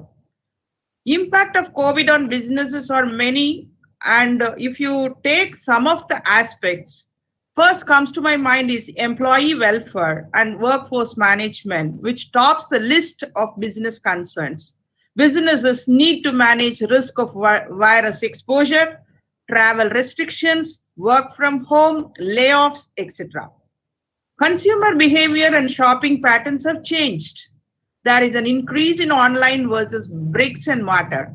Panic buying or supply chain issues may cause shortage or for certain products to become unavailable. The retail business model is now going through a paradigm shift. Businesses need to consider how they can best mitigate the level of legal risk of contractual non-performance, such as penalties, cancellation, and termination. In finance, most frequent cost impact reporting and revenue forecasting may be required given volatility and localized anomalies. Results and operational changes may generate a need for new funding or existing funding to be redirected. The impact of share price and economic volatility may have implications for transactions, financial reporting, organizational disclosure obligations, and other statutory duties. The education sector is also going through a lot of disruptions for a better and more tech-enabled future of learning. Sectors like SMEs have an indispensable role in the recovery, considering their contributions towards employment and economy. In times of crisis, innovation becomes a necessity. And history tells us that humankind often ends up in a better place. The disruptions caused by the COVID crisis also present an opportunity for businesses to re-strategize and reinvent themselves. Businesses can see for new geographies to serve and launch new products, see for strategic tie-ups wherever possible. To succeed in the new normal and drive digital transformation, we not only need to have a robust digital foundation, we also need to ensure our people have the skills and tools to work together to drive disruption. Ultimately, we want to ensure a more resilient and inclusive future for all organizations. So this panel discussion focuses on the various dimensions and the learnings from the business responses to COVID-19 pandemic, which will help in the recovery towards a new normal. With this, I welcome all the panelists.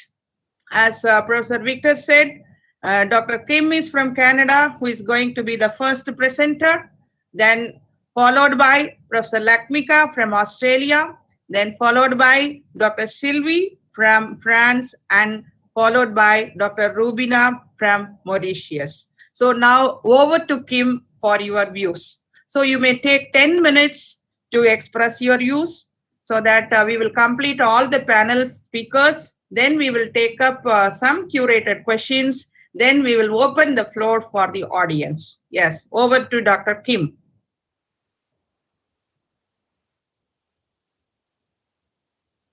Dr. Kim, are you sharing any PPT or you want to give your views? Please unmute yourself, please.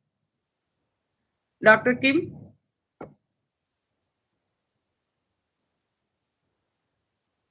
Dr. Kim, you may please unmute yourself.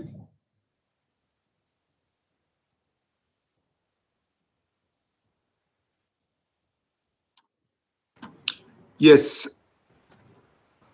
So can you see my screen? Yes, yeah. Kim, but would you like to go to the slideshow mode? Right. Thank you. Okay. Well, 10 minutes, so fasten your seatbelt. I'll go very fast then. COVID-19 is a global public health crisis, but it has been affecting all aspects of life.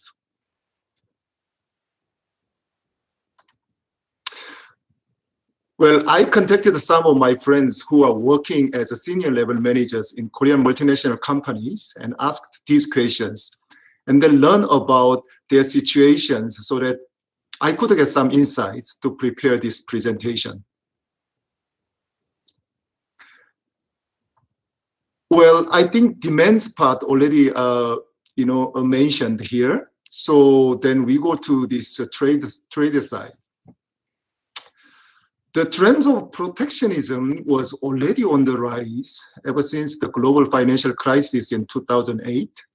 This time, the shortage of medical supplies pushed many countries to implement export restrictions on personal protective equipment, which caused more trade protectionism. Once some cities of China locked down first, the global value chain was disturbed a lot. The potential dangers of global chain concentrated in China has become clearer, and the race to gain technological as well as economic power hegemony intensifies the trade war between the US and China, which was fueled further because of the issues around the origin of coronavirus. How about operations in the firm level? Lockdown in many parts of the world made our global supply chain unstable, so we face great supply risk.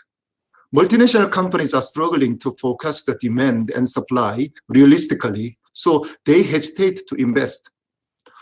All have operational risk because of health precautions, so operation risks are high. Well, South Korean economy has been hit hard by this pandemic. Export dropped by 24% in May as demand for their main products such as automobile and semiconductor and steel fell away, which has impacted other service sectors. So job losses were highest.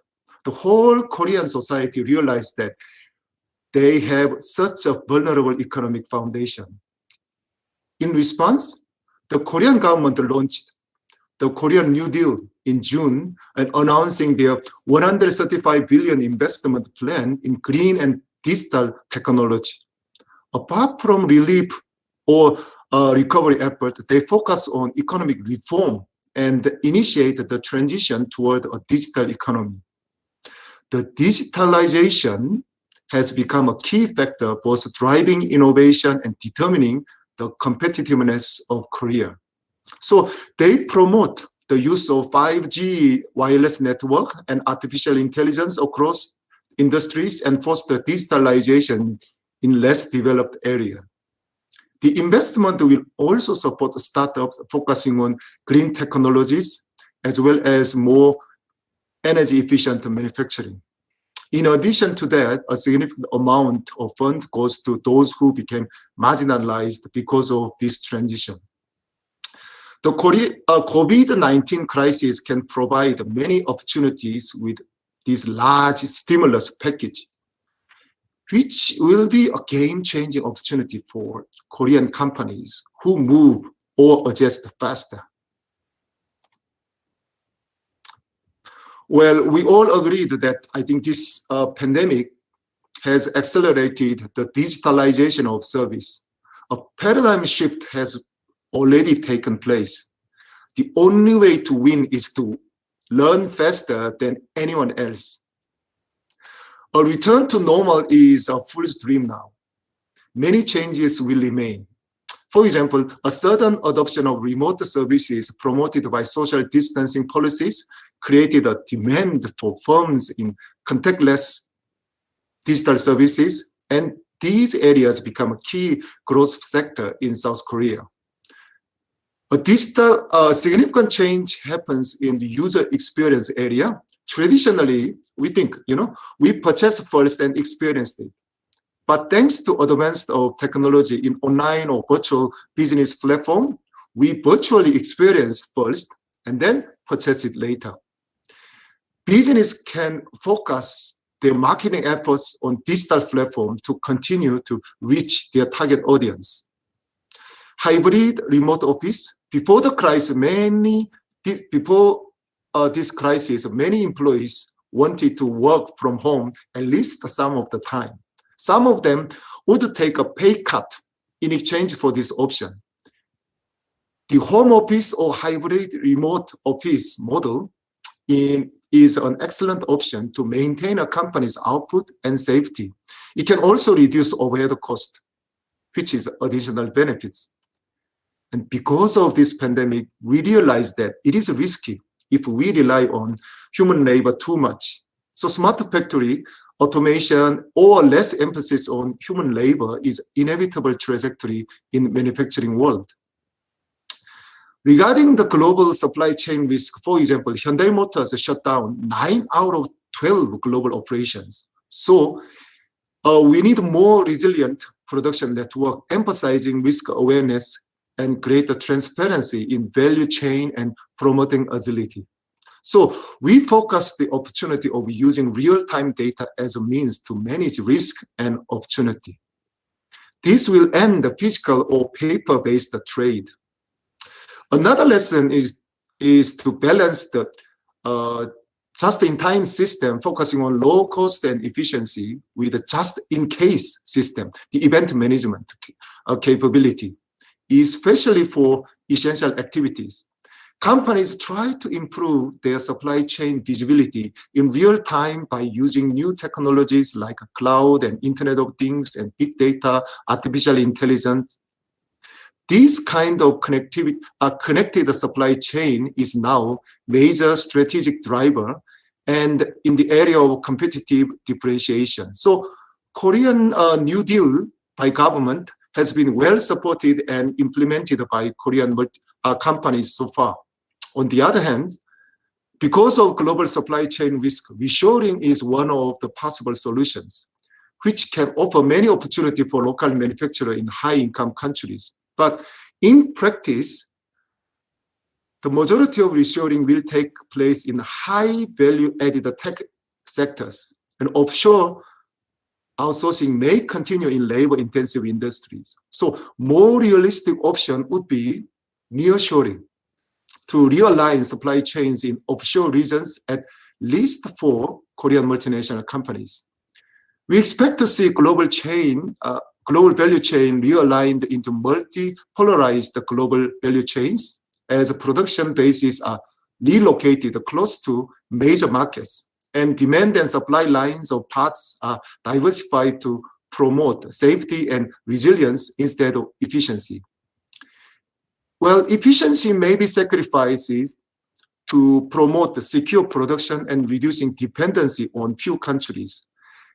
My respondents said India is their major market as well as the core of a regional value chain. In today's world, change is inevitable. Consumer demands are evolving every day, and the business leaders must adjust accordingly. The impact caused by COVID-19 is greater than we thought, and it accelerated changes. These changes offer challenges as well as opportunities. In fact, our business bets on trends and manage uncertainties. We know trend will go away, but those who adapt well only survive. Some of my friends highlighted, we have to develop business plan not based on post-COVID, but with COVID, because this kind of global pandemic situation will come again and again. However, all efforts and strategies I mentioned earlier only succeed if all stakeholders work in harmony with one another. The pandemic made one thing very clear. No country cannot win alone. We need collaboration. And this collaboration will bring more opportunities. So are you ready for change with COVID-19? Thank you. Thank you, Kim. Sure, COVID-19 is an accelerator and a catalyst toward a new industrial revolution. Now let us move to the next speaker, panelist, Professor Lakmika Pereira from Deakin University, Australia. Over to Professor Lakmika. Professor, can you please unmute yourself? Yeah, give me 1 second. I'm just loading the screen. Yeah.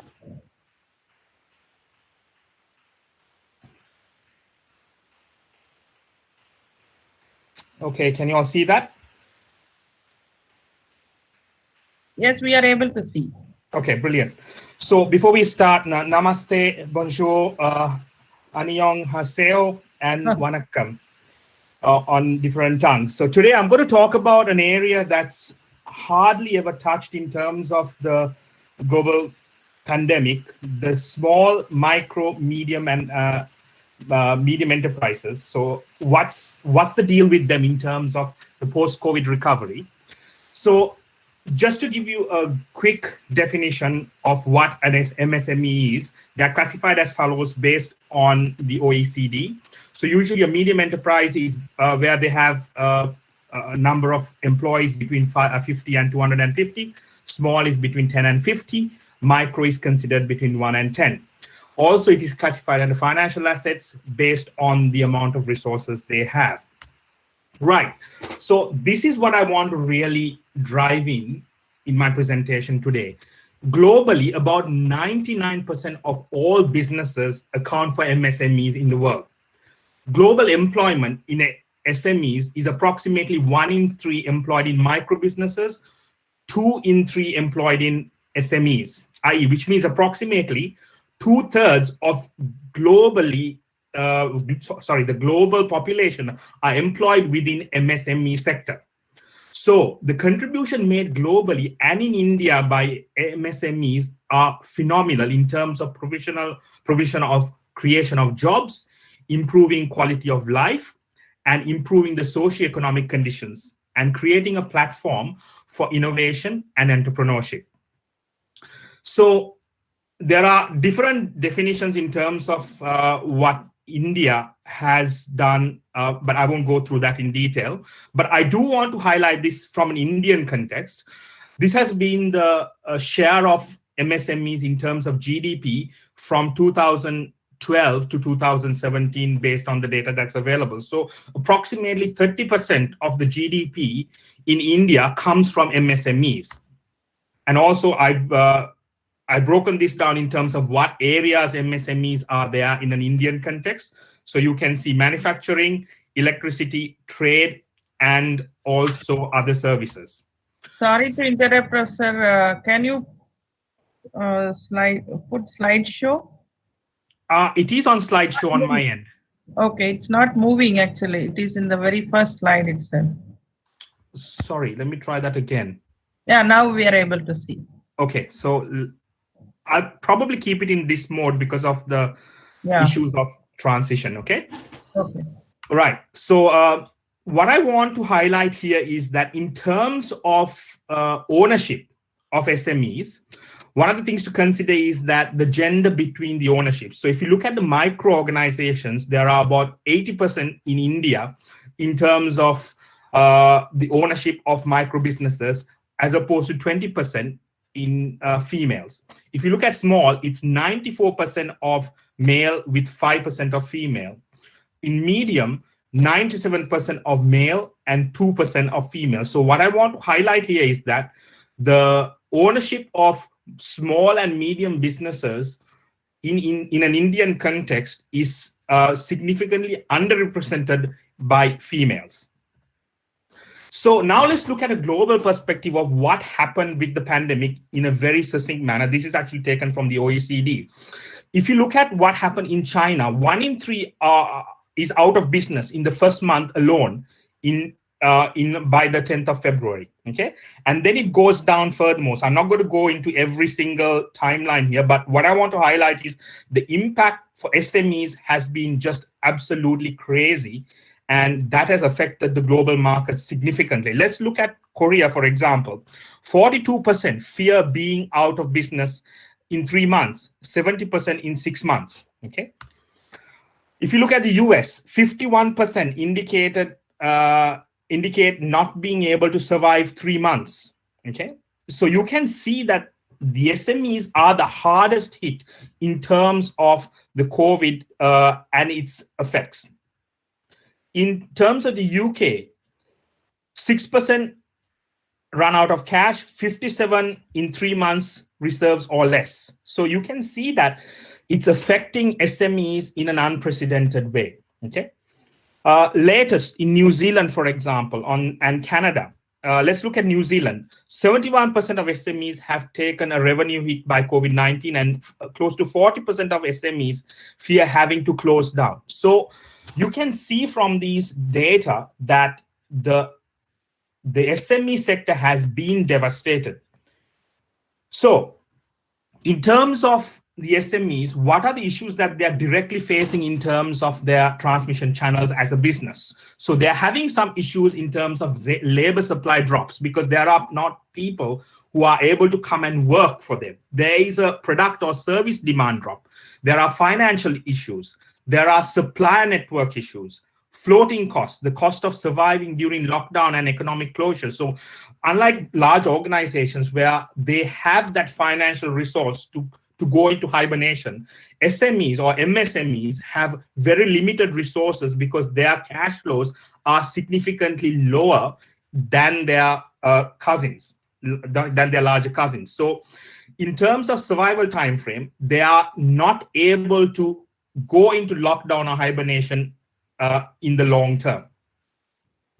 So what am I going to talk about in terms of how these MSMEs can recover from this? So what we need to think about from an MSME context is that due to the COVID-19, we are seeing a lot of internalization, which is the opposite of globalization.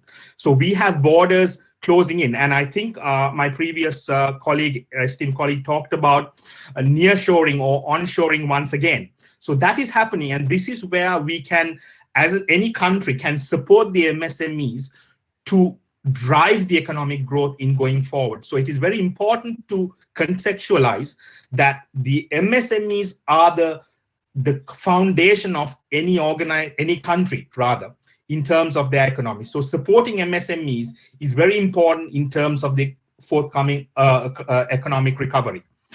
And how can this be accelerated? So I want to talk about the integrated thinking or integrated reporting framework, which can be used to help these MSMEs to better equip themselves in going forward and also getting better support. So in this context, we can talk about the different capitals. I think the keynote talked about investments and looking at the broader stakeholders. That's exactly what the integrated reporting framework does. It looks at different capitals, different stakeholders, in other words, the 6 capital views. So I also like to note that the keynote speaker talked about BlackRock.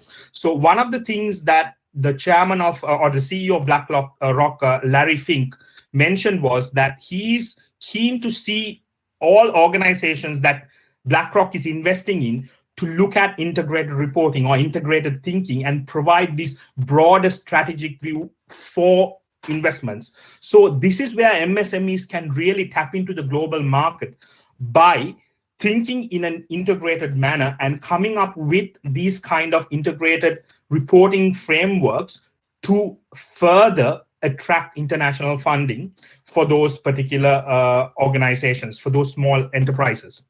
Also, in terms of providing support and service, I think there is, because of this internalization, there's opportunity to do a lot more homegrown developments. And also from a context of female workforce, I think it's very important to consider that there's a huge labor force which is there that is not being tapped into at the moment. Particularly if you look at the Indian context, there's a lot of females who are either staying at home or doing very little in terms of helping the economy. So the governments need to come in and bring these resources in order to revive the MSME sector. Also, the health and mental health of this MSME sector is also another issue that we need to consider and address. So I will stop at that given the issue with time, but I want to highlight that the IR framework can play a significant role in helping the recovery of the MSME sector. And with that, I bring my presentation to a close. Thank you.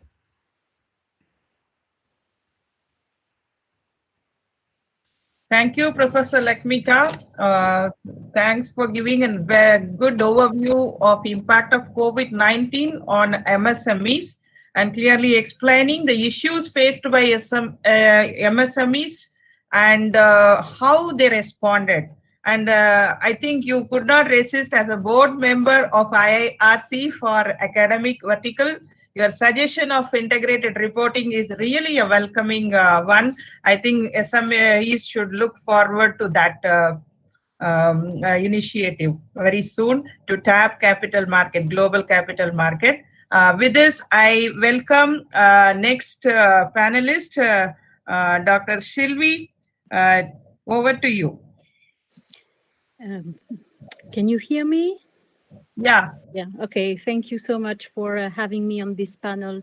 I'm grateful to the host and also to our chairwoman here. So I will try to share my screen.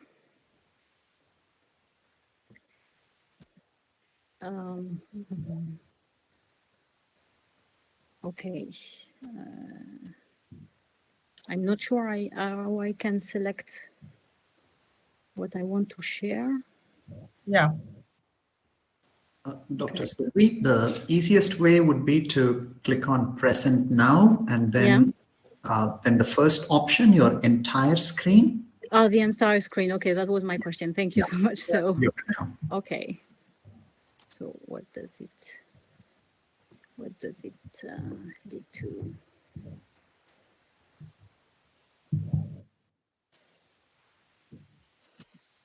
So can you, I'm not sure what you see. Is it fine with you? Perfect. Yeah. Okay, thank you. It would be my pleasure to share with you a few thoughts about our experience as a public university facing the COVID-19 crisis and to share a few ideas about the impact of this event on what is the evolution of learning in this context. So obviously we were all compelled to move towards digitalization of teaching during the lockdown, and it was not by choice, but we had this all this experience. So the challenge was to ensure the continuity of higher education during this pandemic, and so we faced a number of challenges to be able to do so. So the first challenges, it's not a surprise, there were technical challenges. We had to find first the adequate tools. Some of us were already used to practice e-learning, but on a small scale. And once we had to move all of a sudden all to these tools, we had to experiment some new tools, because, for example, in France, we had some public networks resources, but they did not receive the massive increase of connections. So we had to turn in a short time to private providers such as Zoom or Teams to make the lectures and the courses. We also met security issues related to data protection of participants, and also intrusion, sometimes unexpected appearances of some people in the classroom. So we had also to face this issue. We also experienced the digital divide, that is the lack of equipment for some staff who were equipped, of course, in their office, but missed adequate equipment at home. And most maybe importantly, students, especially first and second year students in bachelor programs, were not equipped. So we discovered that, for example, some of them were following the courses in a small smartphone and could not really provide appropriate work with their equipment, let alone the Wi-Fi network, which was not always reliable. So we had to face these challenges, but most importantly, I would like to focus maybe on the teaching challenges. As we had to switch to digital teaching overnight, first we had to get used to new tools. Once again, depending on the experience, for some teachers it was the first time, some had more experience with them and could adjust in an easier way.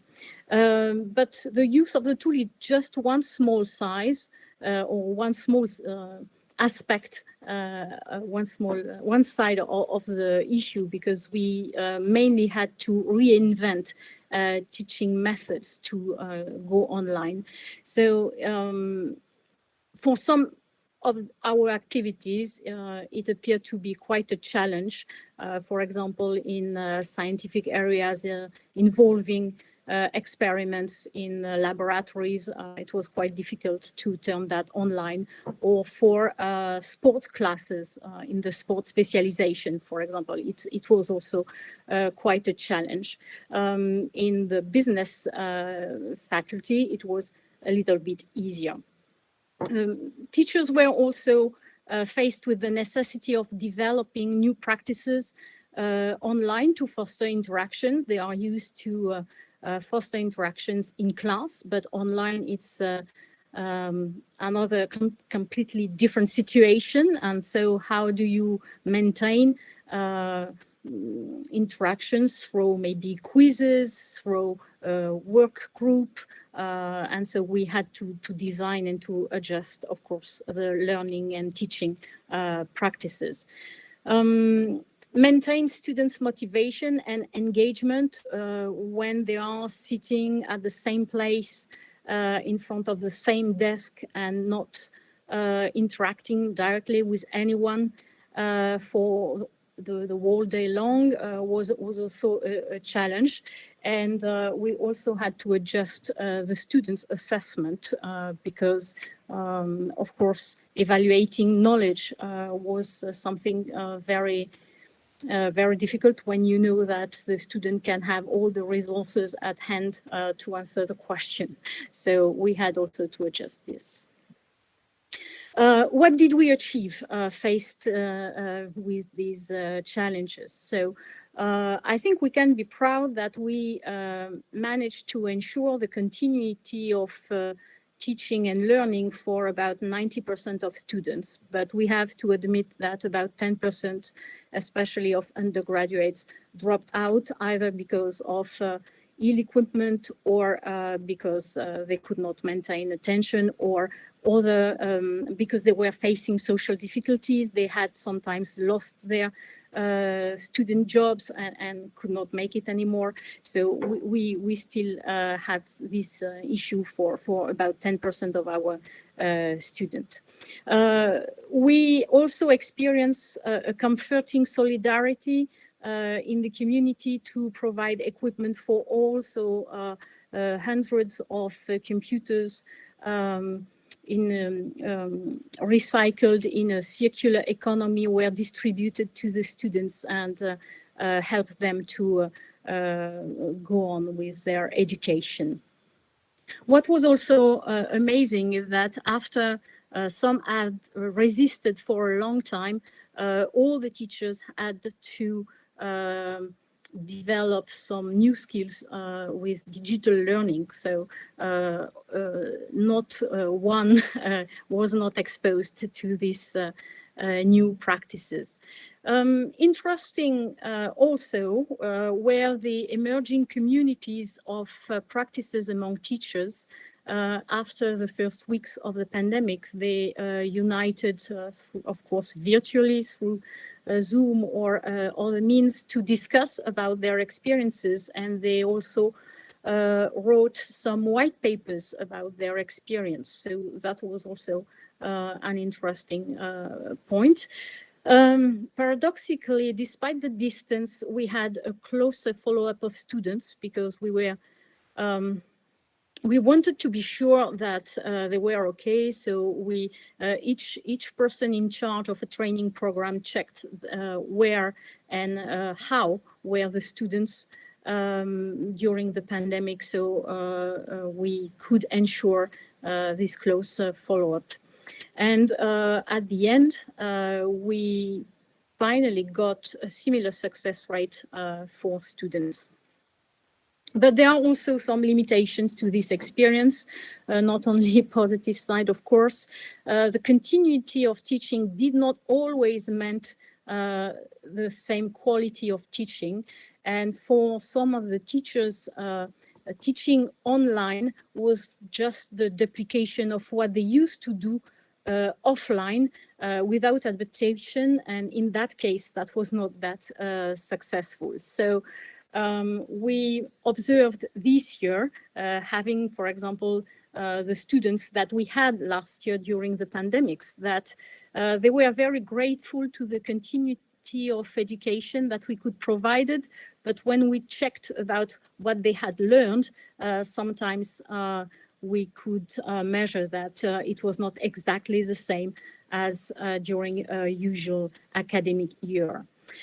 We also, I have to say, had concerns for frauds during exams because well, there were different signs of strange results concerning the exam. And also, I would say that the achievements, the amazing achievement that we managed to get during this pandemic were also at the cost of staff exhaustion. During the pandemic, there was no work-life balance. Some of the teachers, parents of young children, had to do the homeschooling, and so they were really scattered apart with many different tasks to carry out at the same time. The individual follow-up that I talked to you about before was extremely time-consuming. So that was also one exhausting job for our teacher. Teachers realized that going online required additional preparation of lecture exercises, giving more feedbacks to ensure this engagement and motivation of students. So it was also a lesson for, I would say, education managers that if you want to save cost moving online, you are just wrong. I mean, it costs a lot of time to go online and to manage online courses. And finally, the technical staff were not spared because they were also overwhelmed with technical assistance requests. So what do we do after this experience? How do we move forward towards a more sustainable and rewarding digital education? I would like to end this presentation by providing a few avenues, what we could do for a more inclusive education. So the first thing is we have to train teachers. As I said, they had to switch overnight to digital education, and some just duplicated their teaching activity. But you cannot make a class on Zoom for 3 hours exactly as you do it face-to-face.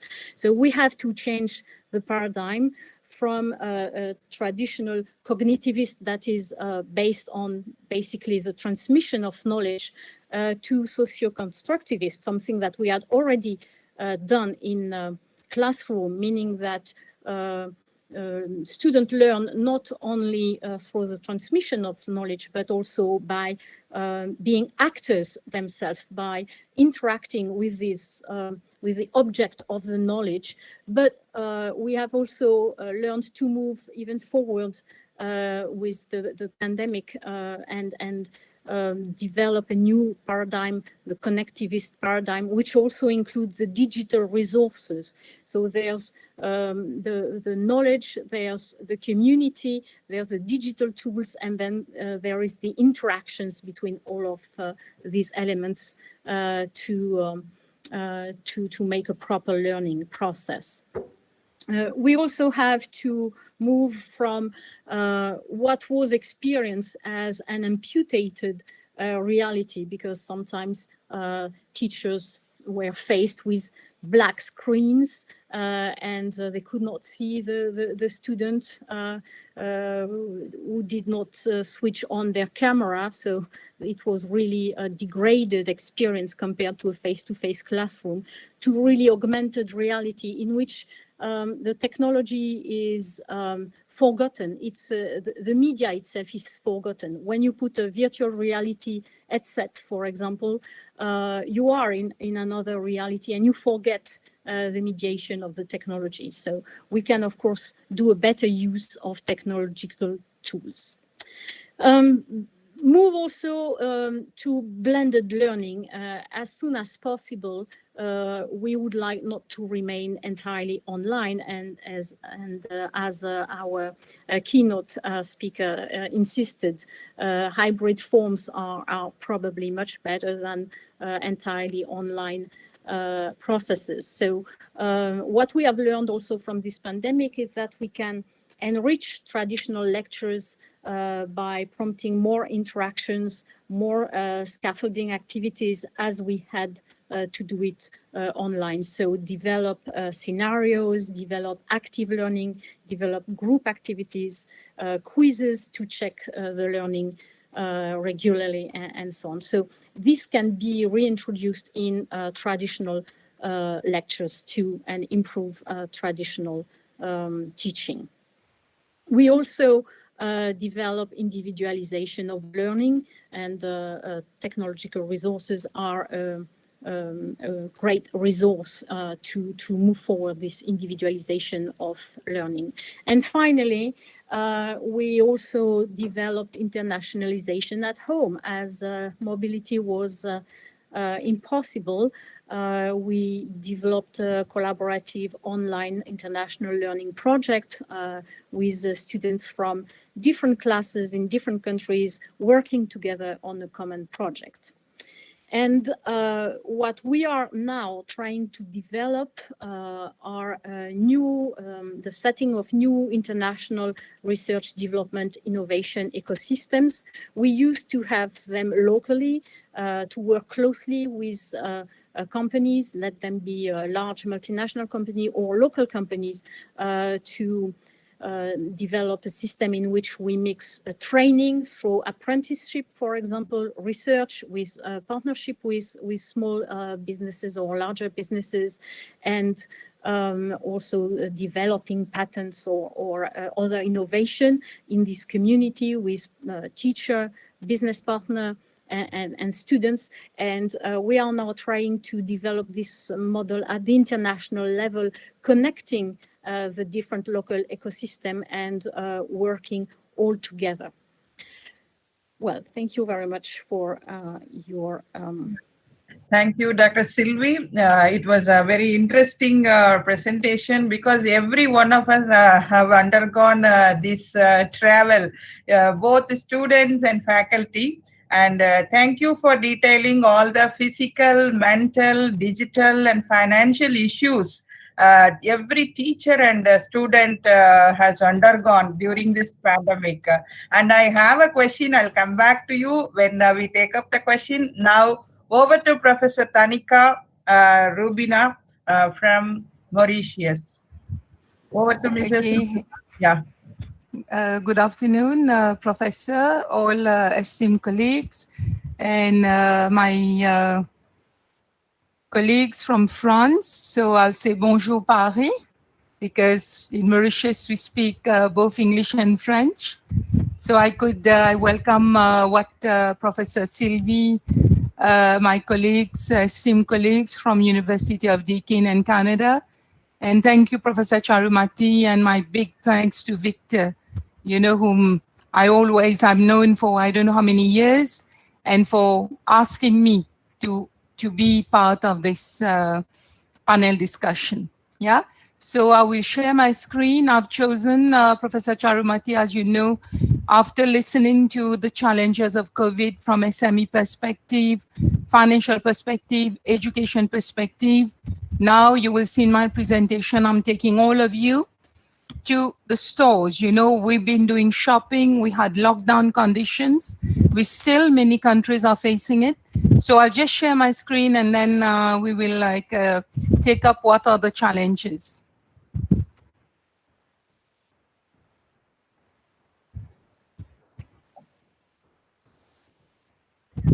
Okay, so can you see the screen? We are ready to see. Yeah. You present now. Yeah, we are able to see. You can see the screen. Okay. Yeah. So as you will see, we're talking about the post-COVID challenges and how retailers are redefining their role in all parts of the world. Sorry to interrupt. Colleague, yes, Victor. Would you show the presentation mode so that it'll be easier for people to view it? Thank you very much. Sure. Yeah, that's good. Perfect. Okay, thank you, Victor. Okay, so as you will see, then that's the challenge, because some stores have reopened. We're talking, could be in Mauritius, we're having a different situation. I don't know if you're aware, in Mauritius right now, we are COVID safe. We have, though we're a small country, we had a time where we had no cases at all. And those who, you know, the COVID cases, we got 48 of them right now. They're all in quarantine. So all around the country, we have the luxury of walking around freely for the time being.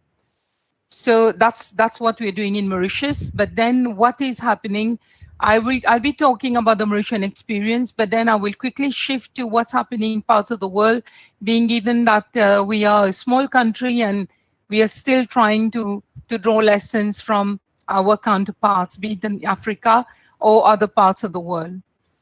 So when we're talking about in this webinar, as you will see, we have to talk about, we said education has changed in terms of its landscape, but even the retailing landscape is being, you know, we find a drastic change, because in the next normal, we customers, we have change in the next normal.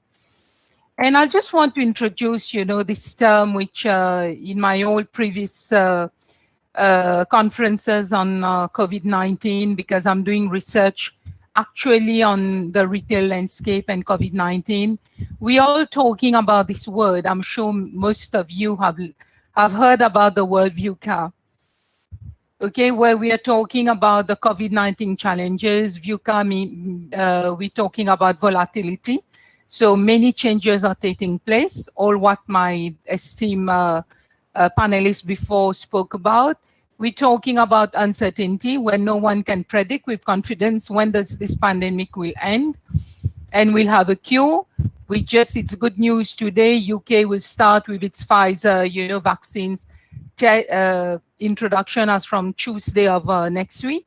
So we hope that it's going to. I know France will follow also.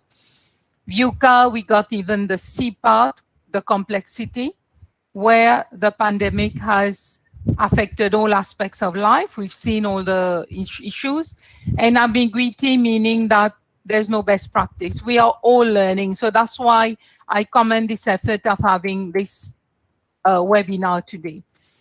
So as you will see, whilst we are going for shopping, we will go for shopping. Coronavirus will remain the biggest challenges. Even if we have a vaccine, we'll have no COVID. You will see we're talking about social distancing, remote network, they will be the only solutions. The word staying safe has altered our consumer buying patterns.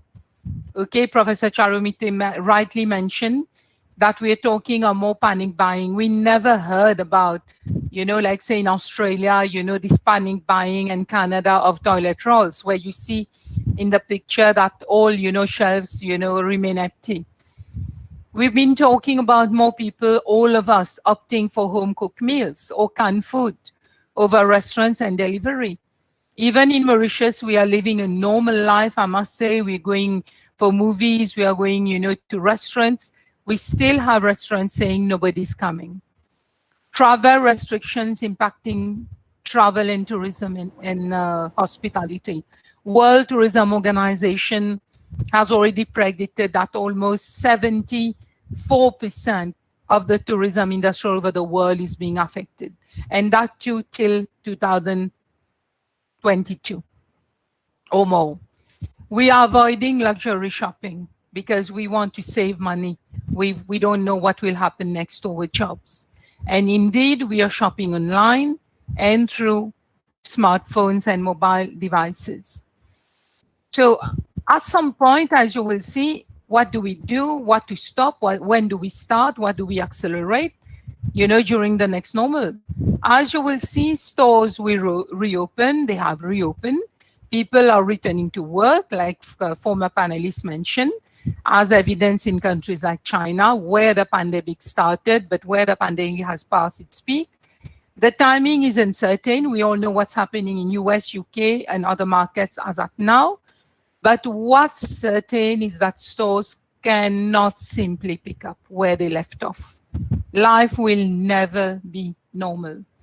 So COVID-19 has changed consumer behavior, perhaps permanently, and retail stores will need to take these new behaviors into account. So what we're talking about, we've all have said, yes, we are going online. It will be online shopping. Okay, even before the pandemic, consumers were increasingly browsing and buying online. But then we've seen retailers have seen spikes on online shopping, okay, than in the past. But what will happen now? E-commerce will attract consumer segments, indeed, that previously preferred to shop online, such as our baby boomers and the Generation Z. But what will happen then to shopping malls all over the world? You see? So what will be the strategic imperatives to prepare for the next normal? Okay, our keynote speaker, Norma, rightly mentioned that McKinsey has been embarking on this research on COVID since day one, ever since the COVID challenges starting in China. And at that time, we didn't even know that it will be, spread all over the world. So you will see based on McKinsey research, and that's what my present research means focus upon is even in the Mauritian context. So all, panelists who've joined in, including the Department of Management, Pondicherry University, I think we should all be doing a joint research. I just wrote to Victor that we should know exactly, come up with more data on what's happening. So as you will see, we're talking about consumers. What will stores do to offer consumers what we call by a compelling value proposition? What is this value proposition? We're talking of a unique selling proposition in marketing. In tourism, we talk about an emotional value proposition. Now, the compelling value proposition will be a safe value proposition, sanitary, protocols. How do we generate store traffic again? Okay, so retailers must therefore gain a deep and up-to-date understanding of consumer preferences. How do we go to stores back? What would be, the surgical changes to store formats or to store consumer experiences? What's happening in India? What's happening in France, in Canada, in Australia? Okay, the realities are the same, but the culture of our customers will be different. So physical distancing, stay-at-home mandates have compelled many retailers, or small alike, to launch the famous word that what we call by omni-channel initiatives. Even small mom-and-pop stores have started offering what we call by the contactless service. So omni-channel, meaning multi-channel integration, will become what we call by the table stakes in the next normal. Okay, so we need, as you will see, to redefine the role of the store. Stores need to offer unique experiences. So what we want, what stores are doing, I surveyed, our shopping malls in Mauritius. They want customers to order online, like you see, offer omni-channel basics. The famous word, we want you to buy online, but we want you to pick up in the store. The word BOPIS. So because if we go on encouraging online, all shopping malls will have to close. We are getting used to this new normal, ordering our groceries online. Okay, because we are scared the virus is everywhere. So build an omni-channel staff. Yes, just like in education.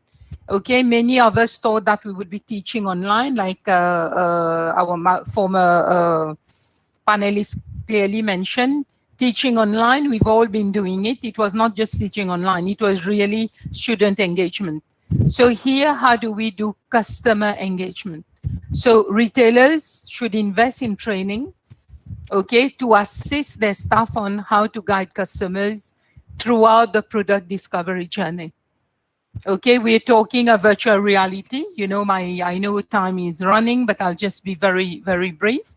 So building an omni-channel trained staff and enabling what we call personalization of in-store touchpoints. We should be able to have information. We should be able to tailor customer interactions.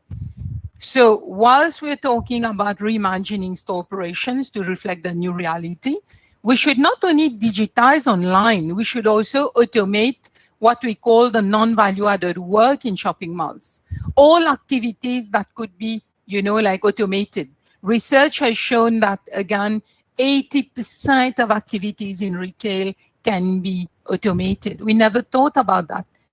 So we're talking about the VUCA and the COVID-19 in retail. So this is what, this complexity, uncertainty, volatility of this retail sector must be factored in.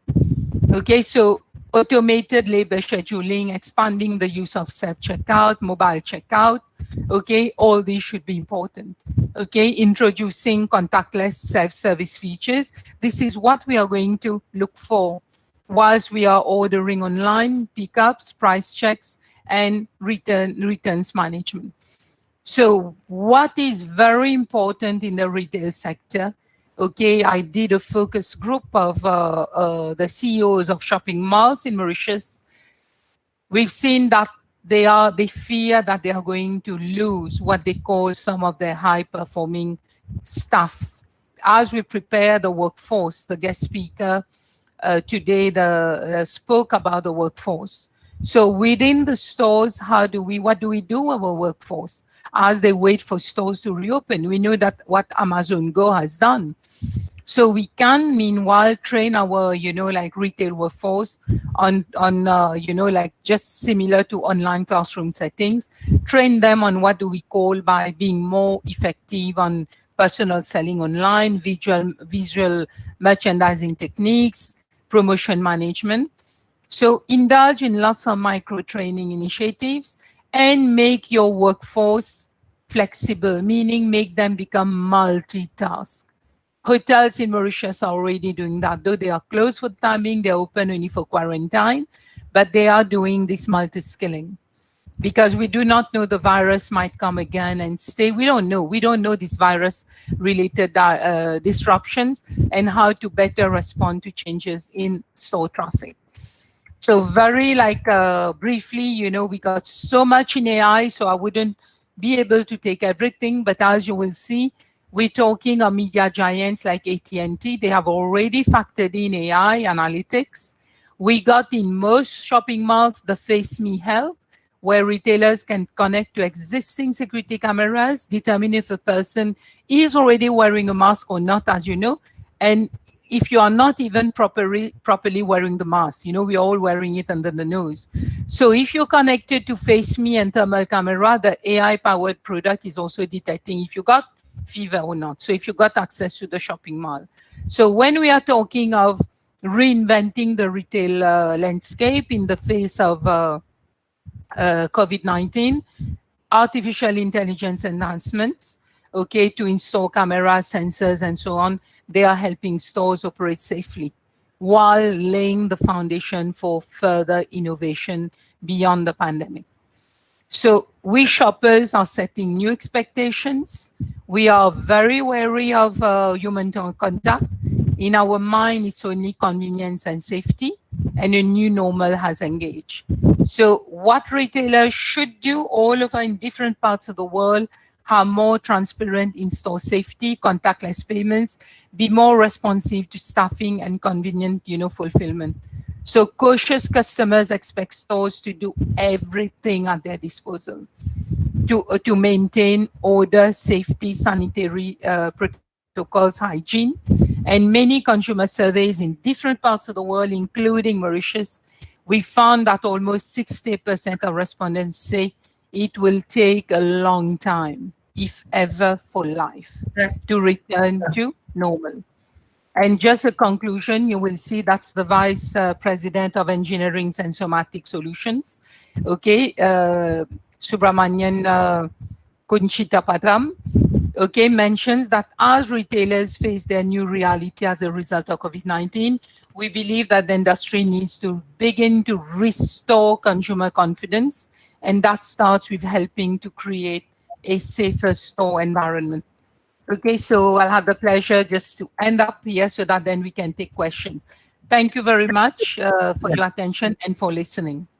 Thank you, Professor Rubina, for elaborating the strategies for the retail sector in terms of operations, workforce, and other areas. Actually, it was a very relevant topic you have taken up to give presentation on, because this is the sector, I feel, which got mostly benefited and also mostly affected. If you take the local operations, local retail stores, they were the one who sold almost all the stocks. They were all running out of stock. Almost all the old stocks they cleared. And if you take the online stores, they were having a lot of issues in delivery. So let us come back to you again with one curated question, because the time constraint is there, because we need to give some questions to the audience. First, let me take Kim's presentation on the COVID-19 as a game changer. Dr. Kim, out of short-term necessity, organizational responsiveness to COVID-19 has been largely reactive, right? One proactive business response to COVID-19 is to offer the same products and services through an online channel, through the digitization of physical products, or in the case of services, through a technology-mediated delivery solution. How can organizations more proactively and strategically think through their COVID-19 response options? Well, we can approach it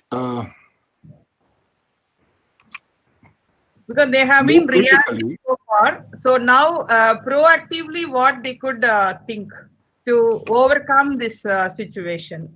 Well, I think we can do two things. One, we can create a kind of startup within our organizations, and apart from this main business strategy, so that they can identify these changes in customers, consumers' solutions, or otherwise, like what my university did, and then my previous organization in business also, think about a plan ahead team. We can form a plan ahead team and then do some scenario analysis.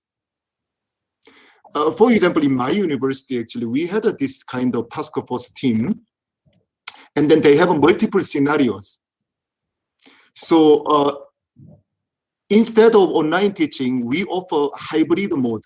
So we teach online and offline together, so that we can, because students has this need for in-person classes too. So we did that scenario. Actually, we followed that manuals and other things. So far, we are doing quite well, and we retain the students. So, well, I give two suggestions. If your company can create, in-house, startups, please do that. Or maybe a plan ahead team. Because three things we have to see. First of all, customer solution has been changed because of this COVID-19, and then you have to develop a business model to meet that customer solution. And third, we have to think about advanced technology, of course, digital technologies, whether we can meet the customer's priority, safety and then healthy, and then faster and easier, and that kind of things, right? So if we can incorporate these three elements, then I think we can have better business opportunities.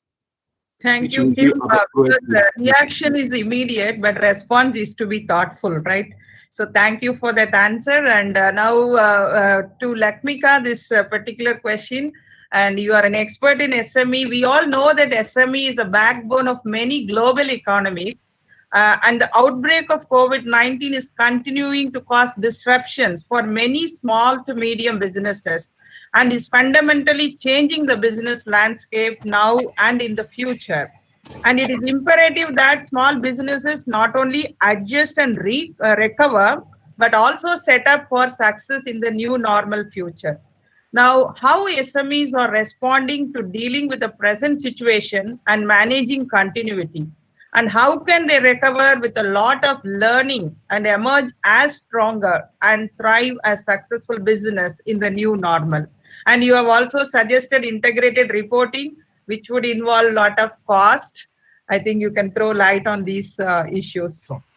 Right. So first and foremost, obviously, the pandemic has brought in so much of risk, but also risk is actually a situation. It's an opportunity that needs to be controlled, basically.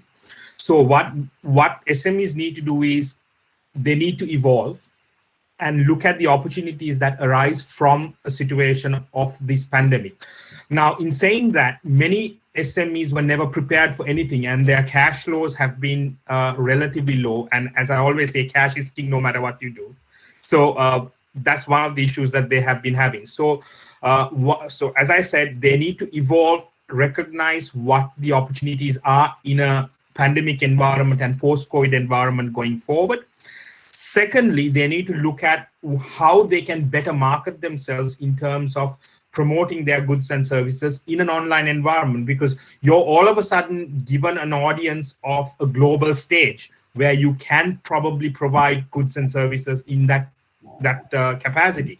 And also, you can tap into the funding markets, the capital markets overseas, as I said earlier, by using integrated thinking. Now, a lot of people think that integrated thinking, integrated reporting is very costly. It is not.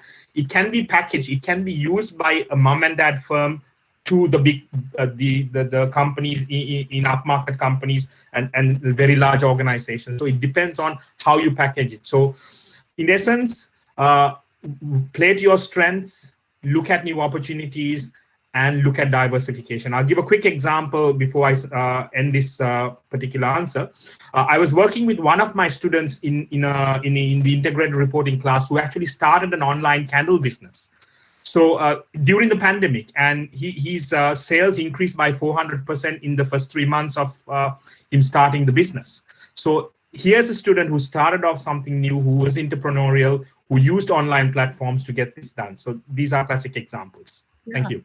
Yeah, given the support for startup organizations in every country, including India, by Niti Aayog, I think SMEs will be coming up successfully, overcoming this pandemic, we hope.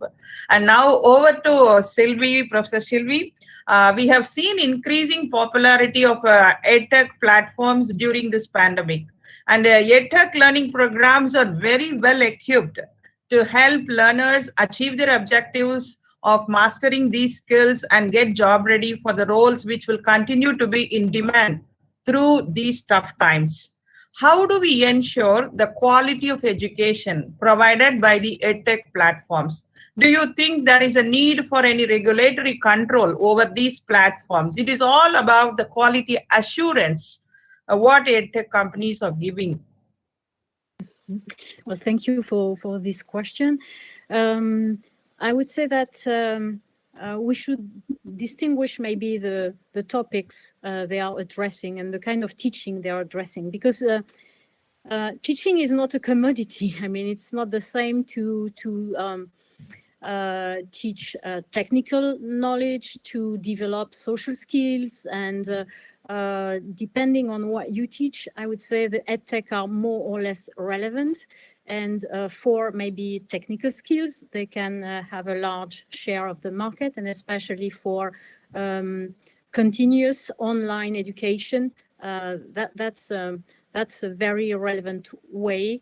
I mean, online teaching is very relevant for continuous education.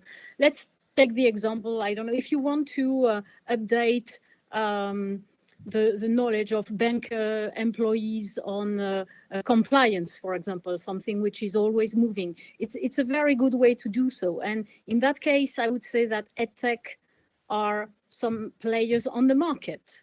And if they provide a good job, there will be a kind of regulation, because if, I mean, the decision to resort to them is not just left to purchasing department and not just focusing on the lowest bid. I mean, someone will eventually evaluate the quality of them on the market. If we turn to, I would say, basic initial training for students, that's a different thing. That's more about public good, and we should ensure the same access to education to I mean the population. So in that case, I'm not sure that EdTech will be the most important players, and that we should still have, I would say, a strong public education system to ensure access to education for everyone. Thank you for your perspective, Sylvie. But still, we have a great concern in India, because there are a mushroom growth of EdTech companies and FinTech companies which are coming up. And, you know, they are now ruling the stock market as well. Like you would have heard about Byju's and so many other companies which are really replacing the formal education. They are so we are really concerned about how the quality assurance could be addressed. So we will wait and see how this is taken up. Now over to Professor Rubina. You have given a very good strategy of omni-channeling for the new normal for retailers. Now digital solutions can help retailers transform store formats, as you said. But technology-powered stores like the Amazon Go outlets are demonstrating that there is a low-touch, safe haven retail outlet model that supports the customer journey. What is the new normal for the retail industry, especially the unorganized sector, which serves a large portion of the population in countries like India? Or is that organized big players dominate the space of the unorganized sector? Because we are all used to do online shopping, these Flipkart, Amazon, and Snapdeal, and your Alibaba, whatever it is. But What about the unorganized sector? Will there be any issues for them? Thank you very much, Professor. It's a very challenging, curated question.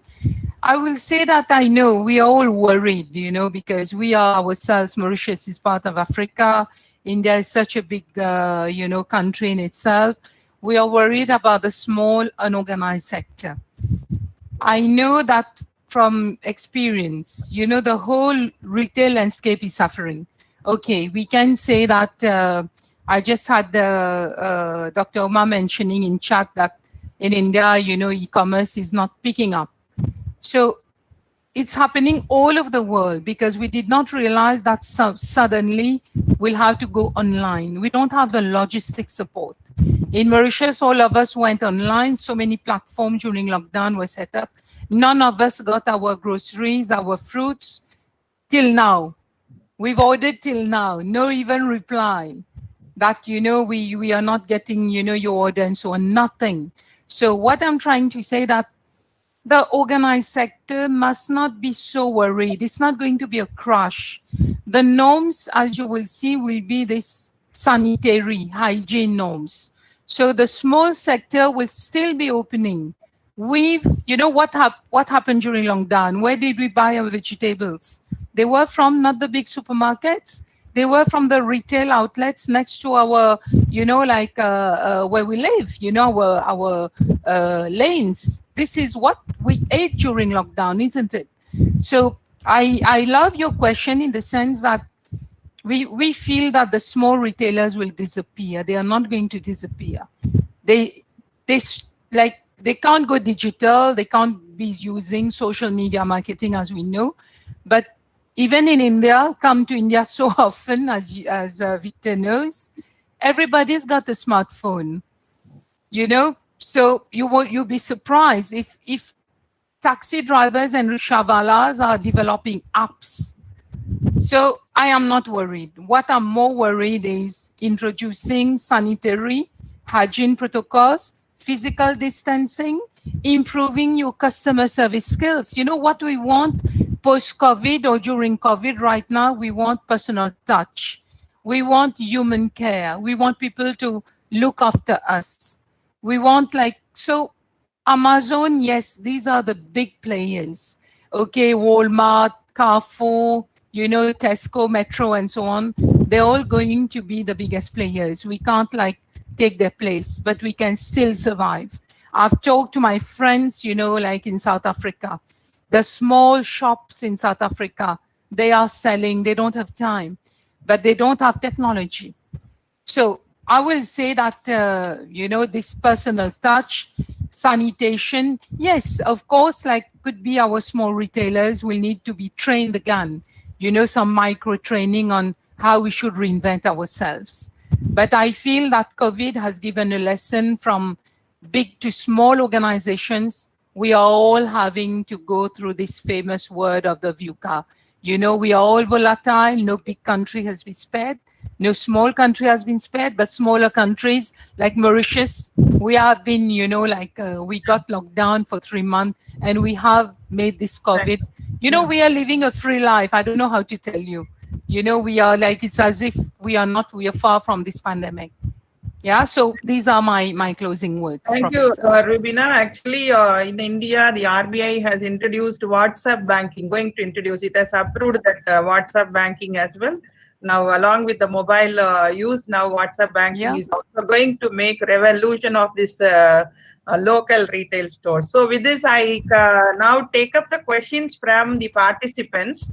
And Ms. Agrima from second year of MBA of Pondicherry University, she has asked, how can online methods be followed for conduct of practical classes in disciplines where it is absolutely necessary?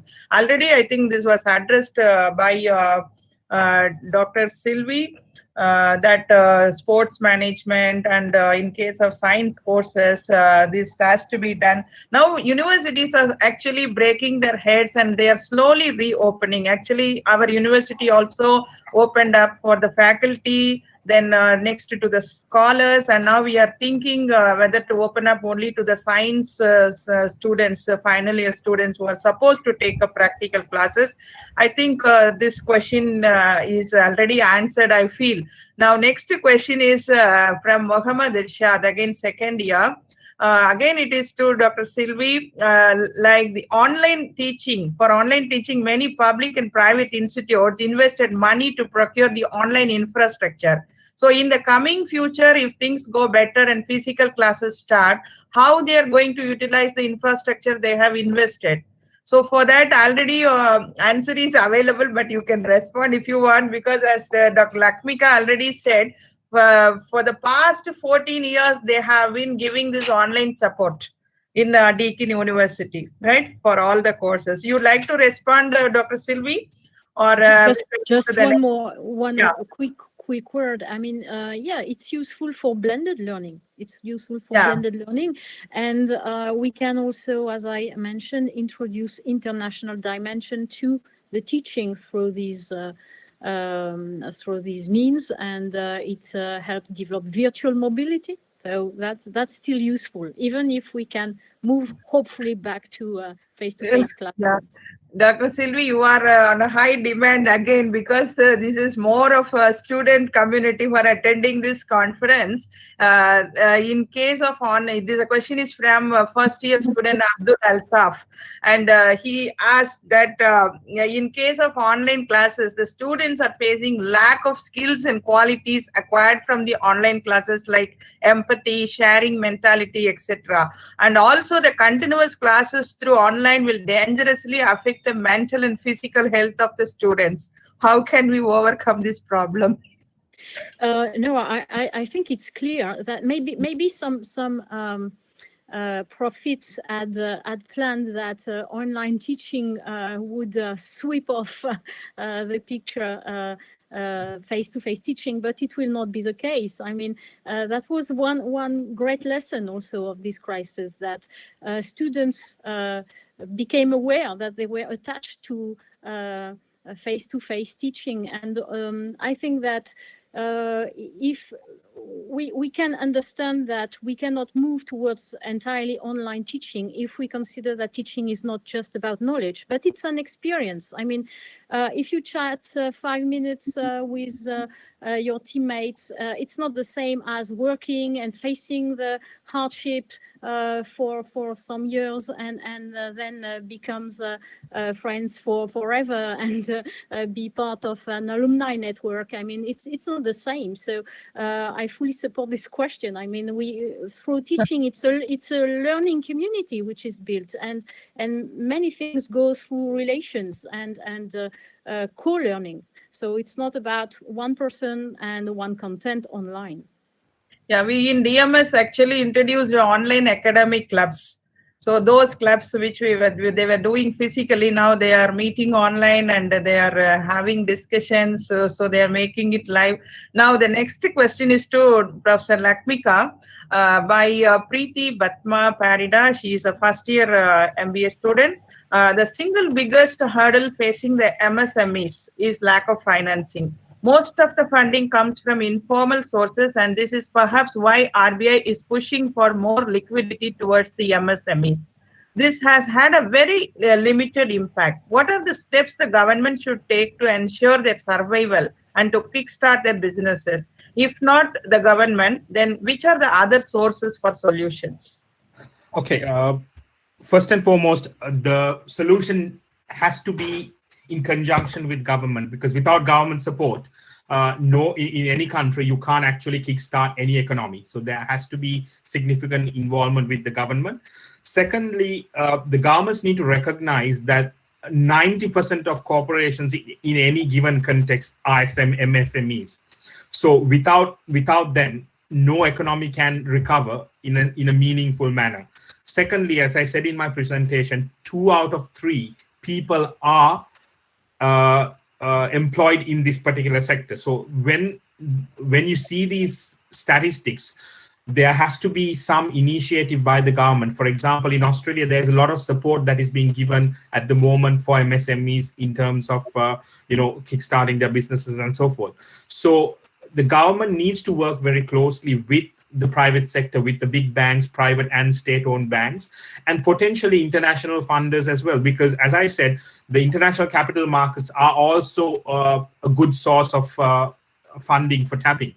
So it's just a matter of communicating what the value proposition is for those particular SMEs. So if they do that, there is a good chance that any economy can actually recover from this crisis. But in my view, it is a long haul journey. So it will take, again, anywhere between 2 to 4, even 5 years to come out of this crisis, or potentially more, depending on how each of the governments react.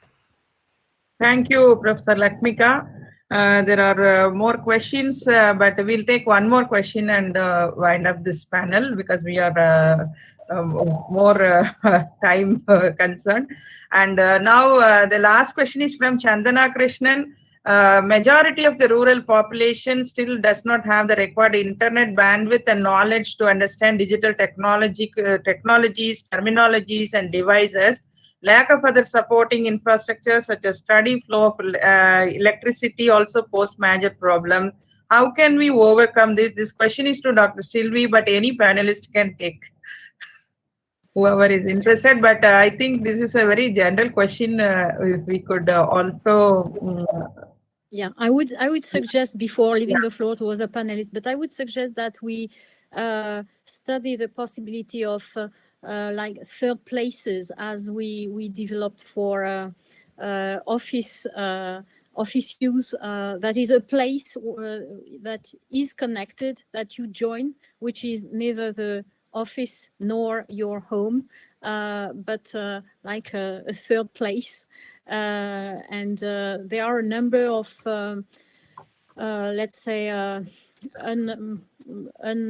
unused former industrial sites that are turned into these kind of places with facilities in which you can meet, but which are closer to where you live than the actual university or office you would be expected to go. Thank you, Sylvie. So with this, let me conclude this panel. We had a very insightful presentations by the panelists, right from the SME level to a retail store to education, also strategy, right? And it's said that how a particular business concern or business firm can come up successful is how it reacted during the COVID-19. So it is all about how they responded. Clear. It is not only the reaction what we give. Reaction is immediate, but the response is thoughtful, as I said already. So thank you all the panelists for giving a lot of insightful information to our participants on the business response. How business has responded during COVID, because these are all the very, very relevant areas, because we have faced as teachers, we were going online overnight, and we were all doing online shopping, and we are seeing SMEs are losing their jobs, SME employees are losing their jobs, and lot of local market is getting affected. And of course, they also had a strategy how to come out of the COVID. So all the panelists have relevantly addressed the issue. I believe this panel has added more value to the participants. I thank you everyone for your passion, listening, and also active participation. I thank Professor Eric for being with us throughout as a coordinator from UPEC, and also thank Dr. Victor for hosting this panel. So thank you all. Let us meet tomorrow by 6 o'clock, right, Professor Victor? 6 o'clock? Yeah, 6 o'clock to have again one very exciteful lecture by another keynote speaker, followed by the recovery options. What are the recovery strategies the businesses are supposed to take up? With this, we close this day's proceedings. Over to Dr. Victor. Thank you very much, Professor Charumati, for moderating the panel, and thanks to Dr. Kim, Dr. Lakmika, Dr. Sylvie, and Dr. Rubina for making it a very interesting, very insightful panel discussion. Now we are at the end of the day. Aarti, over to you. Oui, merci, Dr. Victor. D'abord, je voudrais remercier tous les participants et tous les professeurs qui ont parlé. Et c'était vraiment intéressant pour nous, pour écouter, pour lui et pour vraiment étudier aussi. Et puis, je voudrais particulièrement remercier tous les professeurs de l'UPEC et lui, Monsieur Katzler et Jean-Luc Dubois-Rondé aussi. Et puis, oui, c'était vraiment génial pour nous. Et c'est tout. Merci. Thank you, Aarti. I hope you did not complain about us to Dr. Sylvie and to Professor Eric. All right, now before we go, can we do something? It's been a test of your endurance, and all of us have passed this test of endurance. But before we go, can we have another group picture? I'm requesting you to kindly turn on your videos, and we will make nice hearts. Two of our students are going to teach you how to make a heart. So let's finish this day one with lots of love and lots of goodwill, shall we? Wow, it's amazing as the videos come alive. Wonderful. Surya and Aarti, show us how to make hearts. Some of us, maybe I'm too old to do hearts. Oh, okay. We could do the Korean way or the Korean way. Oh, Eric, you are making a nice heart. Okay, let's keep it the sideways so that it doesn't hide your face. Tech support team, we give you 10 seconds to make some beautiful group pictures with a lot of hearts and love. Shall we do that?